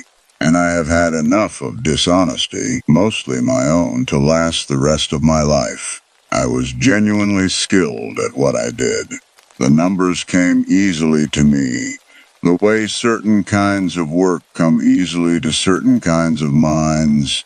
And I had, in addition to the skill, the belief that made the skill meaningful, the belief that correct numbers, applied correctly to dangerous things, constituted a form of care, that what I was doing every day in every facility was keeping people from being hurt, that the wall I was building out of limits and calculations and carefully enforced protocols was a real wall and not a performance of one. I believed this for 31 years. I believed it past the point where I had enough information to know better. That is the thing I am still working out how to say honestly. The case files were part of my training. Not because the accidents were recent. By 1964, they were nearly 20 years past, and Los Alamos had been doing careful, methodical work since then to understand what had gone wrong and prevent it from going wrong again. But because the accidents were instructive, because they illustrated, in the specific way that documented catastrophe illustrates things that theoretical safety training cannot. What happens when the numbers are correct and the human being with the numbers makes a different choice anyway. Harry Daghlian died on September 15, 1945, 25 days after the accident. He was 24 years old. He had been conducting an experiment with a plutonium core and tungsten carbide bricks, approaching criticality in small increments, testing the threshold the way the physicists at Los Alamos tested many thresholds in those years, with precision and with the specific confidence of people who were very good at knowing exactly how close they could get. A brick slipped. The core went supercritical for a fraction of a second.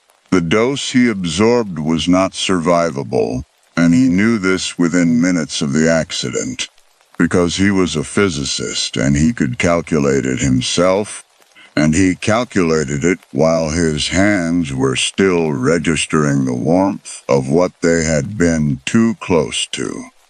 Louis Slotin died 9 days after his accident on May 30th, 1946. He was 35 years old. He had been conducting the same type of experiment. Enrico Fermi had called it tickling the tail of a sleeping dragon, and this was not a metaphor that the physicists who kept doing it seemed to find discouraging. And he was using a screwdriver to maintain the gap between 2 beryllium hemispheres surrounding the core instead of the shims that safety protocol required. The screwdriver slipped. The hemispheres came together. The core went supercritical. In the seconds after the accident, before anyone had processed what had happened, Louis Slotin threw his body between the core and the other 7 people in the room, knocking the hemispheres apart with his hands. Then he told everyone to stop moving. He took a piece of chalk and threw it to each of the 7 people in the room and told them to mark on the floor exactly where they had been standing, not because he needed their help, because he was a physicist, and even in the seconds after he understood he was going to die, his first instinct was to gather data.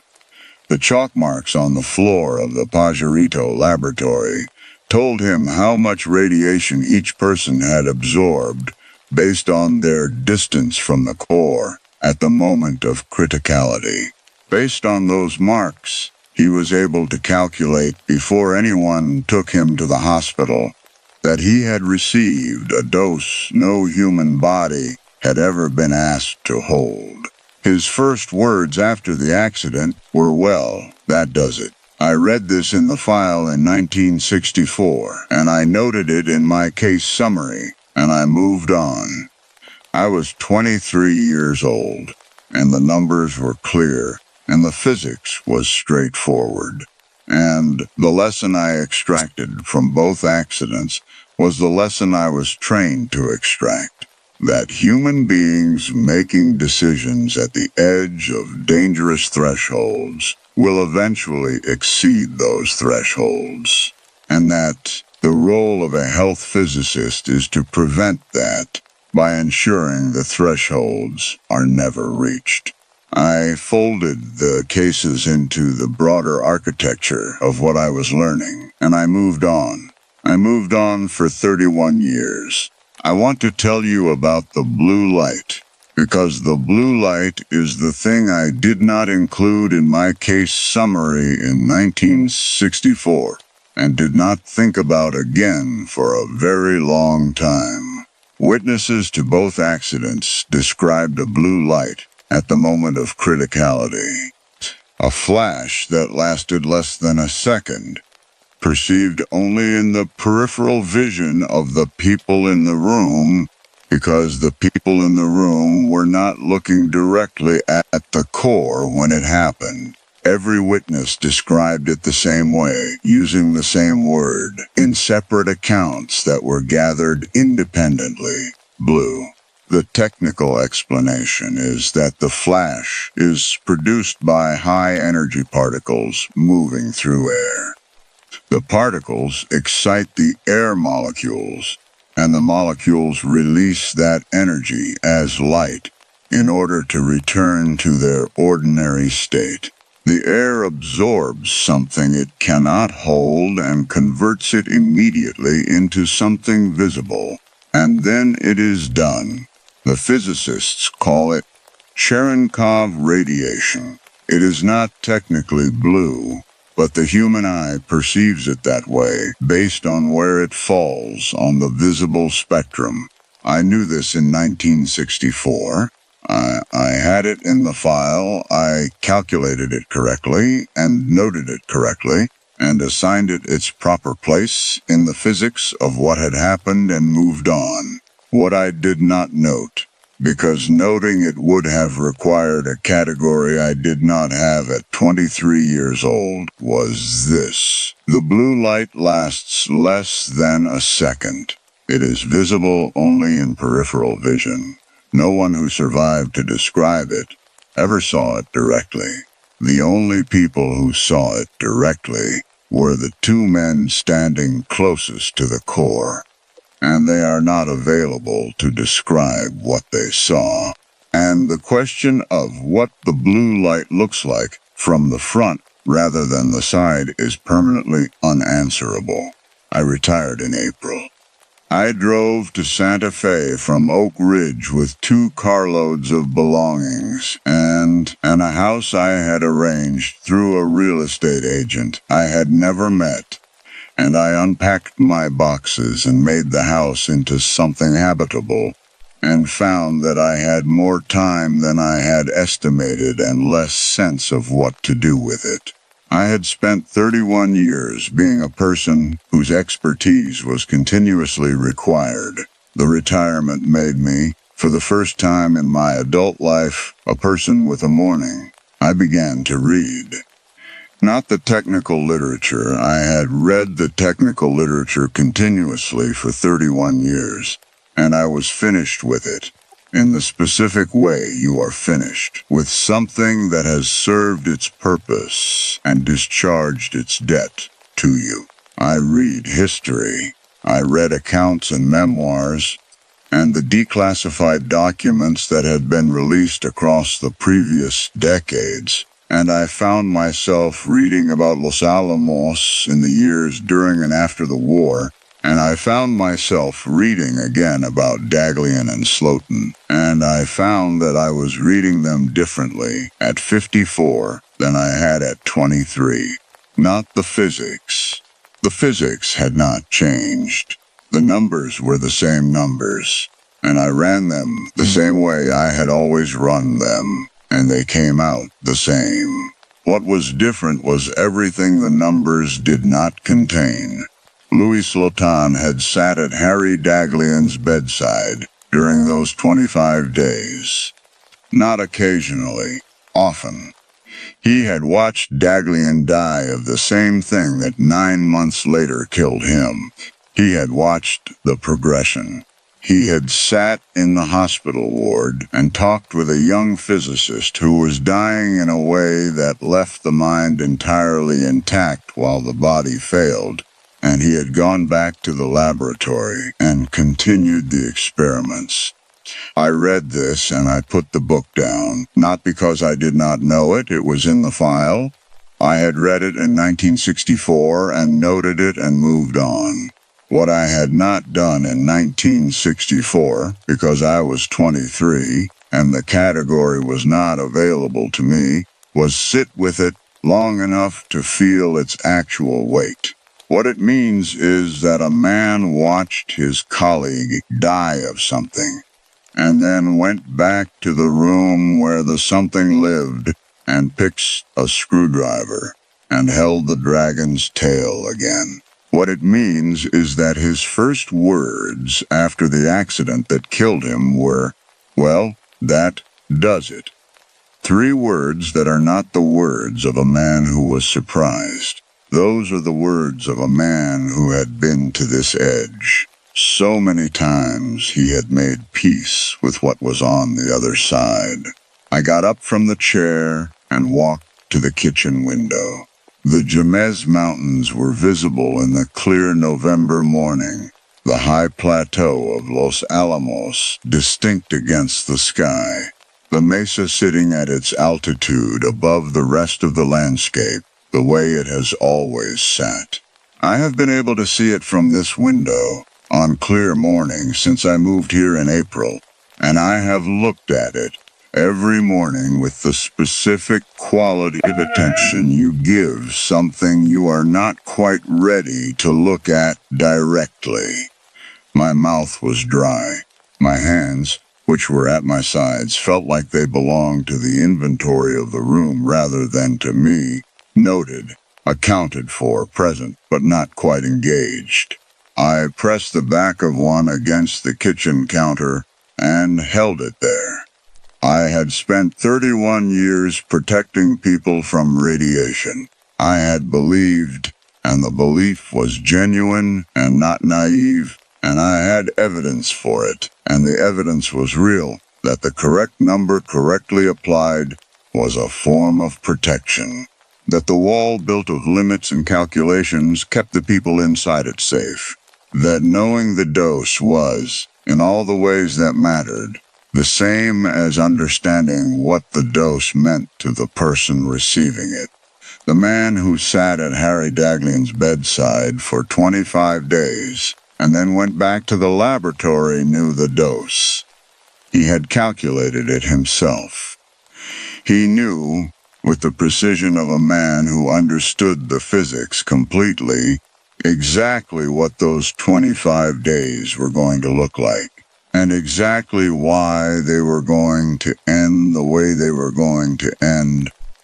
because he was one of the small number of people on Earth who understood this system well enough to have predicted it from first principles. And he went back, and he picked up the screwdriver, and 9 months later he threw his body between the core and 7 other people, and told them to mark their positions with chalk.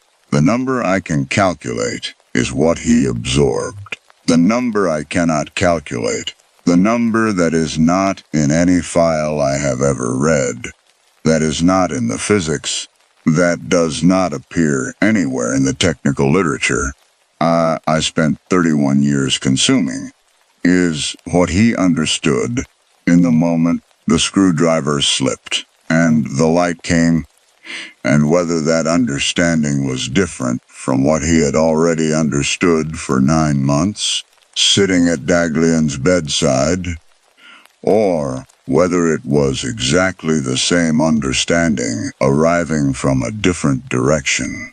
I went back to my chair. I sat down. The book was still open on the table beside me.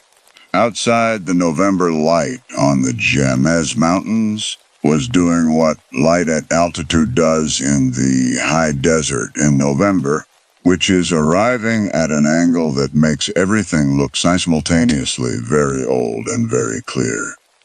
The kind of light that does not allow for ambiguity. I thought about what it means to know a thing with precision and understand it with completeness, whether those are different operations, whether you can perform one without the other, whether I had spent 31 years performing one and calling it both. The blue light, less than a second, visible only from the side, the air absorbing something it cannot hold and releasing it as light, and then returning to being air, and the light is gone, and the only people who ever saw it from the front were the 2 men standing closest, and they cannot tell us what it looked like from there, and they never will, and that is the gap the physics cannot close. I have a number. I have always had the number. 480 rems, calculated from the chalk marks on the floor of the Pajarito laboratory, from the known geometry of the core and the known output of the criticality event and the known relationship between distance and dose in that configuration. The number is correct. I have checked it many times. It was correct when I first calculated it in 1964, and it is correct now, and it will be correct when I am gone. What I did not have for 31 years, and what I began to find in April of this year in a house in Santa Fe, with the Jemez Mountains visible from the kitchen window on clear mornings, is the understanding that the number and the man are 2 different things. That 480 rems tells you everything that physics can tell you about what happened in the Pajarito laboratory on May 21st, 1946, and nothing at all about why Louis Slotin was holding a screwdriver instead of shims, or what he was thinking about in the 9 months between Daglian's death and his own, or what he understood when the light came that is different from what I understand when I run the calculation. His first words were, "Well, that does it." 3 words. I have thought about them every day since April, which is more than I thought about them in the 30 years before that. They are not the words of a man who was surprised. They are the words of a man who has known for 9 months that this was one of the possible outcomes and has continued anyway, and who recognizes the arrival of that outcome with the specific clarity of someone who has been expecting it long enough that the expectation has become a kind of companionship. I do not know what that means. I have the number, and I do not know what that means. The Gemmas Mountains are visible this morning from the kitchen window. The mesa is there at its altitude in the hard, precise light that I have come to think of as the light of a place that does not allow you to see things softer than they are. I look at it the way I have been looking at it since April, with the specific attention of a man who spent 31 years doing careful, important, genuinely protective work, and who has recently understood that the protection was real and also incomplete in a way he did not know how to measure, because the thing it could not protect against was not in the numbers. I run the calculation. 480 rems. The answer is always the same. I look at the mesa. I have been looking at it for a long time.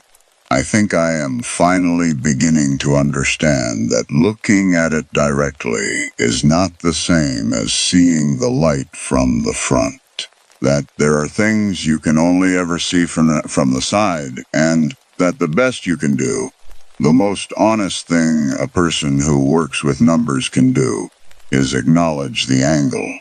Acknowledge that, from where you are standing, the light that lasted less than a second and was gone before anyone could look at it directly is not something you can calculate your way to the center of. That the center belongs to the two men who stood there and cannot tell you what they saw. That knowing this does not make you less careful with the numbers. It makes you more careful. It makes you careful in a way that includes the gap, instead of pretending it is not there. I look at the mesa on clear mornings. I run the calculation. I sit with the number that is correct, and the understanding that the number is not everything. And I try to hold both at once, which is not something my training prepared me for, and is, I think, the most important work I have left to do. Well, that does it. I have been thinking about those 3 words for 31 years. I think I am only now beginning to hear them. I have not walked into a bakery in 4 years. People ask me about this sometimes. People who notice, and I tell them something small and manageable. That I prefer to make my own coffee, that I got out of the habit. The real reason is something I have not said to anyone. The real reason is that I am not sure, even now, after everything I have read and learned and thought about, on the long nights when the thinking will not stop, that I would feel it. That if I walked in somewhere warm, and something in the warmth was wrong in the specific way it was wrong there, I would know. I am not sure I would, and I am not sure what it means about the years I have spent since, trying to see clearly, that I cannot answer that question. I have been trying to answer it for 4 years. I do not think I am going to. I want to tell you what kind of worker I was before I tell you about the bakery, because the kind of worker I was is the whole reason the bakery was possible. I was 26 years old, and I had moved to Anchorage in July because the pipeline boom had pulled the city apart at its seams, and the existing services could not hold what was coming through.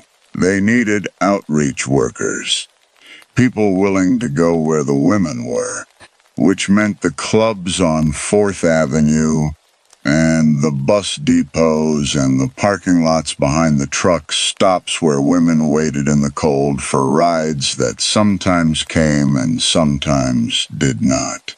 I had finished my master's degree in social work in May, and I had taken the first posting that felt real, which is to say, the first one where the need was large enough that I could feel the weight of it pressing through the paper of the job description. I was good at the work. Not good in the way you are good when you have been doing something long enough to stop thinking about it. Good in the way my supervisor described in October of that first year, 2 months into my caseload, when she called me into her office and said something I had not expected. She told me I had instincts she could not teach, that I had a quality she described only as the ability to feel a room before I entered it. She said it carefully, the way she said everything, without performance, because she was a woman who did not give compliments she did not mean. I wrote it down in my journal that night. I underlined it twice.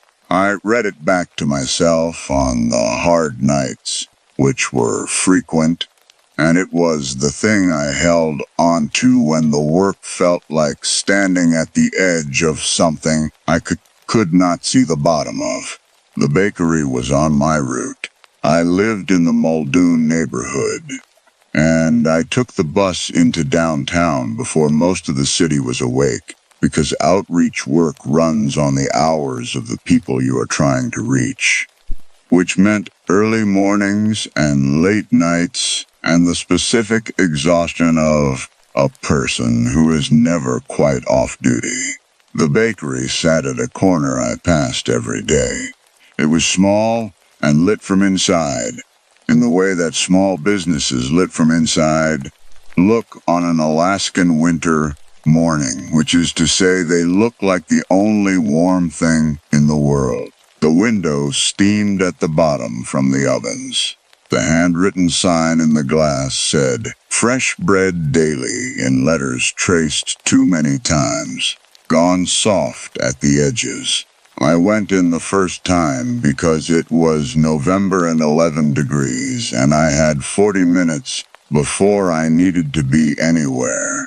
And the bus shelter had a broken panel on the north side that let the wind through in a way that felt personal. The man behind the counter looked like someone's grandfather, small and slight, with heavy framed glasses that belonged to a decade earlier, the kind with thick dark rims that made the eyes behind them look patient and soft. He moved slowly behind the counter, not from age, but from the unhurried quality of a person who has been up since 2 in the morning doing precise work and has learned not to waste motion. He looked at me when I came in the way people look at you when they are genuinely glad the door opened. Not performed warmth, something quieter than that. He asked me what I wanted. I said coffee. He poured it and set it on the counter without asking me to pay first, and went back to what he had been doing, which was icing something at the far end of the counter with the focused attention of a man who was exactly where he wanted to be. I sat at the small table by the window. I held the coffee cup with both hands. The bakery smelled of yeast and sugar, and the particular warmth of an oven that has been running for hours, the kind of smell that hits the back of your throat like something from childhood, something your body recognizes before your mind catches up.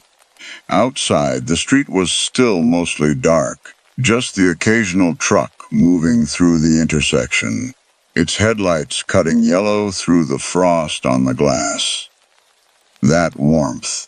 I want you to hold on to that warmth, because it is the thing the story is really about, and I did not understand that until it was 4 years too late. I left $1.50 on the counter, and he looked up and nodded, and I went back out into the cold. I went back the next day, and the day after that. By the third week, he knew how I took my coffee. He started having it poured before I reached the counter, set on the edge nearest to where I always sat, with a small paper bag next to it that usually contained something he said had not turned out quite right, and therefore could not be sold. a slightly lopsided Danish, the end of a cinnamon roll where the layers had come apart, small imperfections that gave him a reason to give them away. I understood that is what they were, and I accepted them in the spirit they were offered, which was the spirit of someone who saw a young woman going out into the cold before dawn and wanted to make it a little more possible. My caseload was 14 women by November, 14 names in a file, 14 faces I could place at corners and in doorways and at the window booths of the clubs on 4th Avenue, where I was allowed to sit for an hour if I bought a drink and did not make the other patrons uncomfortable. 14 lives I was trying to stay connected to. And the thing about connection in that line of work is that it requires trust, and trust requires time, and time requires consistency. And consistency when you are a woman in a borrowed parka, handing out cards in a parking lot at 2 in the morning, asks something of you that is hard to name and harder to replenish. The bakery was where I replenished it. That is the only honest way I know to say it. He asked me about my work one morning in December. Not intrusively, in the way that someone who has been watching you come in before dawn for 6 weeks might finally ask what it is that keeps you out that early. I told him I was a social worker, that I worked with women in the downtown area, that the hours were unusual. He nodded the way of a man who understood unusual hours from the inside, who had been getting up in the dark for 30 years to do something most people never thought about. He said it sounded like important work. He said he imagined the women I worked with had hard lives. He said it the way you speak about something you have observed from a distance and found worthy of acknowledgement. Not pitying, not condescending, just factual and unhurried. I thought, sitting there in the warmth with my lopsided Danish and my coffee, that he was a genuinely good man, that this was what genuine goodness looked like at 6 in the morning in Anchorage in December. Unhurried. Specific. Not performing anything. I wrote that in my journal, too.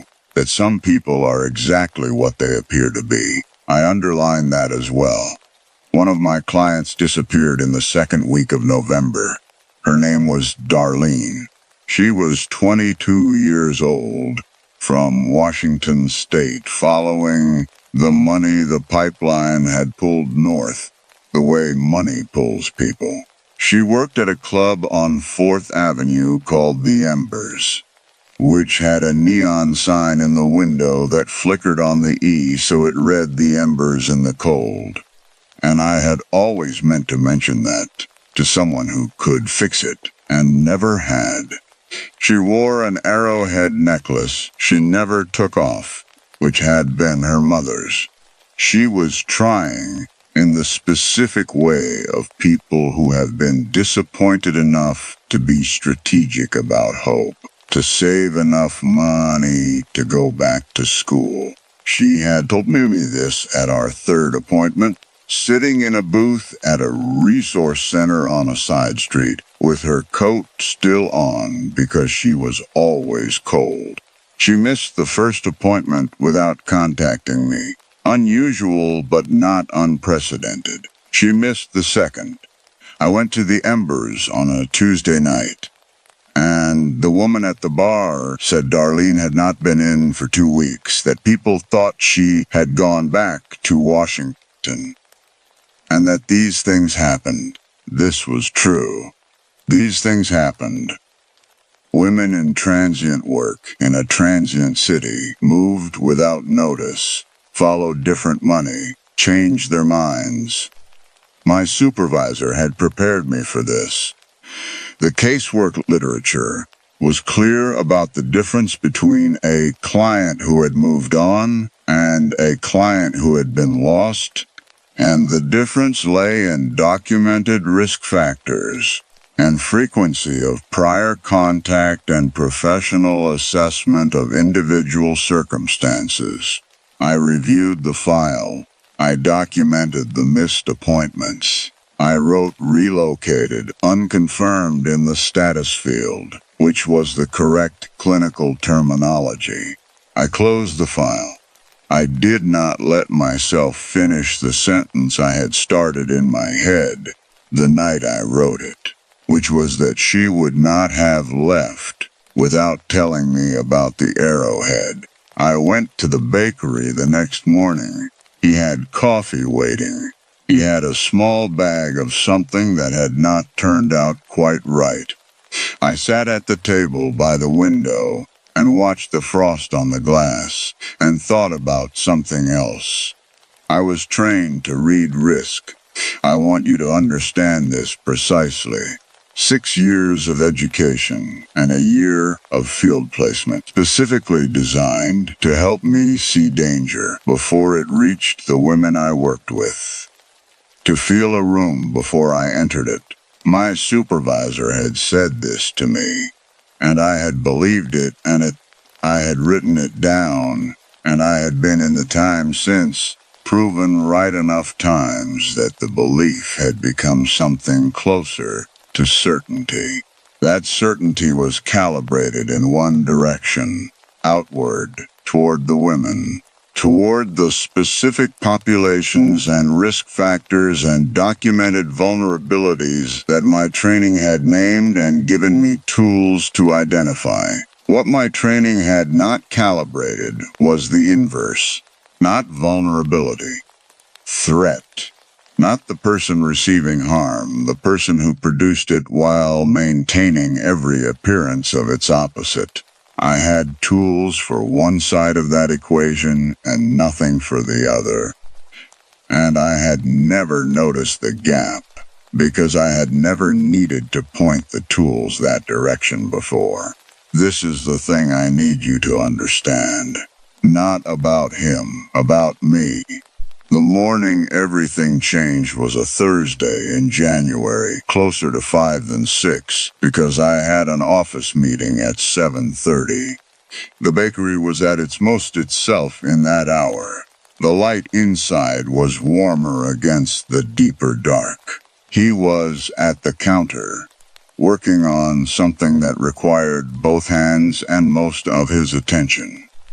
And for the first time since I had been coming in, he did not look up immediately when I came through the door. I took my coffee from the counter. I sat at my table. My coat was still on. I wrapped my hands around the cup. He finished what he was doing before he turned. When he did, he smiled. The same smile, the same unhurried quality. He walked toward me, which he did sometimes, and leaned against the counter nearby and asked how the work was going. I said it was going. He asked if I had been out on 4th Avenue the night before. I said yes. He asked if it had been busy. I said quiet, actually. The cold keeps people inside. He nodded. He looked out the window at the dark street. He said yes, the cold does that. Then he said something about the wilderness north of the city, about how he went out that way sometimes with his plane when the weather allowed, about how the country up along the Ninick River was beautiful in winter if you knew where to look. He said some places had a particular quality in winter, that the silence was different from the silence in the city, that things settled differently out there. I said that sounded peaceful. He said it was. He went back to the counter. I finished my coffee. I thought about my 7:30 meeting and whether I had remembered to bring the right folder. I want to stay in that moment for a little while because it is the moment I return to most often. Not the worst moment. Not the moment that came later. This one.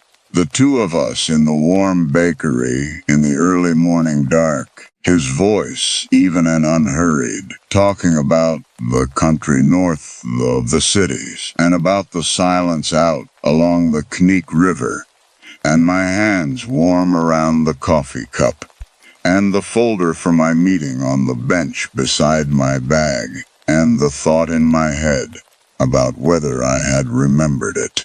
The folder, that is what I was thinking about. The folder. I have a name for that now from the literature.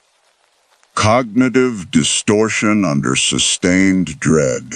The mind reaches for something manageable when the thing it is standing next to is not. The folder was manageable. The folder was a thing I could verify and act on. The man 6 feet away from me, talking about the quiet along the Knik River, was something my mind did not have a category for, because the category I had built, the one my supervisor said was a natural instinct, the one I had underlined in my journal, was not looking in that direction. It was looking at the women. It was always looking at the women. He was not a woman I was there to help. He was a man who had poured my coffee before I asked and given me the imperfect things because I deserved them. I finished my coffee. I picked up my bag. I said goodbye, and he said goodbye, and I went out into the cold. I had been to the bakery 53 times before that morning. I went 4 more times after it, before his arrest in the fall, before the photograph appeared on the television in the resource center on a Thursday morning in October when I came in from the alley, with my coat still on and my things not yet set down. 57 mornings. 57 times I sat at the small table by the window in the warmth of his bakery, 6 feet from a man who had been hunting women in the city where I was paid to notice exactly this, and I felt nothing but the warmth. I want to tell you the moment I knew, in the resource center, standing with my coat still on, looking at his photograph on the television screen. The thick, dark frames, the patient eyes behind them, the same stillness, the same quality of unhurried attention that I had sat across from 57 mornings and called goodness and called reliability and called the proof that the world was not only the thing I saw at 2 in the morning on 4th Avenue. My mouth went dry. Not suddenly. It happened the way something drains, evenly, without announcement, until the dryness was all there was. My hands, which were holding them, were cold. One of the women in the room said something to me. I did not hear it. I was reading his name at the bottom of the screen, and I was reading the words beside his name, and I was standing in every morning in that bakery at the same time. 57 of them collapsing into one, and the thing I kept arriving at, the thing underneath all of it, was the folder. The folder I had been thinking about. On the morning he told me the Knik River country was beautiful in winter. I had checked when I got to the office that morning. I had remembered it. The folder was there. I drove out to the Knik River once, that winter after his arrest. Not to find anything. I drove north on the highway until the city thinned behind me, and the landscape opened into the kind of space that does not exist in most places. White and enormous and indifferent, and I pulled over where the river was visible through the trees. Just visible, a dark line of open water between banks of snow. I sat in the car with the engine running, somewhere in this direction. That was the thought. Somewhere in this direction, in the cold that settles differently than city cold, in the silence That is a different kind of silence. Somewhere in this direction, in a shallow grave he had marked with an X on a map he kept in his headboard, was a young woman who had been trying to save enough to go back to school and had told me about it in a booth at a resource center with her coat still on because she was always cold. And I had sat across a small table from the man who had put her there and thought he was good. I had felt the warmth of his bakery and called it goodness and gone to work. The Nick River was dark and still through the trees. The cold outside the car was the kind that does not feel dramatic, just permanent. I sat in the engine warmth, and I pressed my thumb into my palm, and I held it there because my hands needed something to do. I have worked in human services for 4 years since. I have kept going because the work is real and the need is real, and the women I work with have not stopped needing someone to show up. I am good at the work. I believe that. I believe it the way you believe things you have been given enough evidence for. What I do not have anymore is the certainty I underlined in my journal. The instinct my supervisor said she could not teach. I have the tools, I use them, I show up, and I rid the rooms, and I see what the rooms show me. But the certainty that I can feel what I need to feel, that the training points where the danger is, that I cannot give back to myself no matter how many mornings I get up and go to work. Because here is the thing I keep arriving at, on the long nights when the thinking will not stop. The warmth in that bakery was real. He was not performing it. He was genuinely glad when the door opened. He saw me in his way, in whatever portion of himself that was separate from the other thing he also was. The warmth and the darkness were not opposites. They lived in the same man, behind the same glasses, in the same small space that smelled of yeast and sugar, and the ovens running since 2 in the morning. I sat in that warmth 57 times. I felt it. I felt it the way my body feels things before my mind has finished processing them, which is the way my supervisor said I was gifted at feeling danger. I felt the warmth. I felt nothing else. And I do not know, even now, whether the training failed me, or whether I failed the training, or whether those are different things at all. I do not know if there was something to feel and I missed it, or if there was nothing to feel because the warmth was the only thing he was pointing in my direction. I do not know if the tools were wrong, or if I was pointing them wrong, or if the gap between what a tool is built to find and what is standing right in front of it is simply something that cannot be closed, and I have been trying to close it for 4 years, and I do not think I am going to. Darlene's file is still open. The status field still says relocated, unconfirmed, because there is no confirmation, because she was never found, because some of the marks on his map correspond to women who are still out there in the ground north of the Kanik River, unnamed, in the cold that settles differently from the city cold. I think about her arrowhead necklace. She told me it had been her mother's. She never explained more than that, and I never pressed.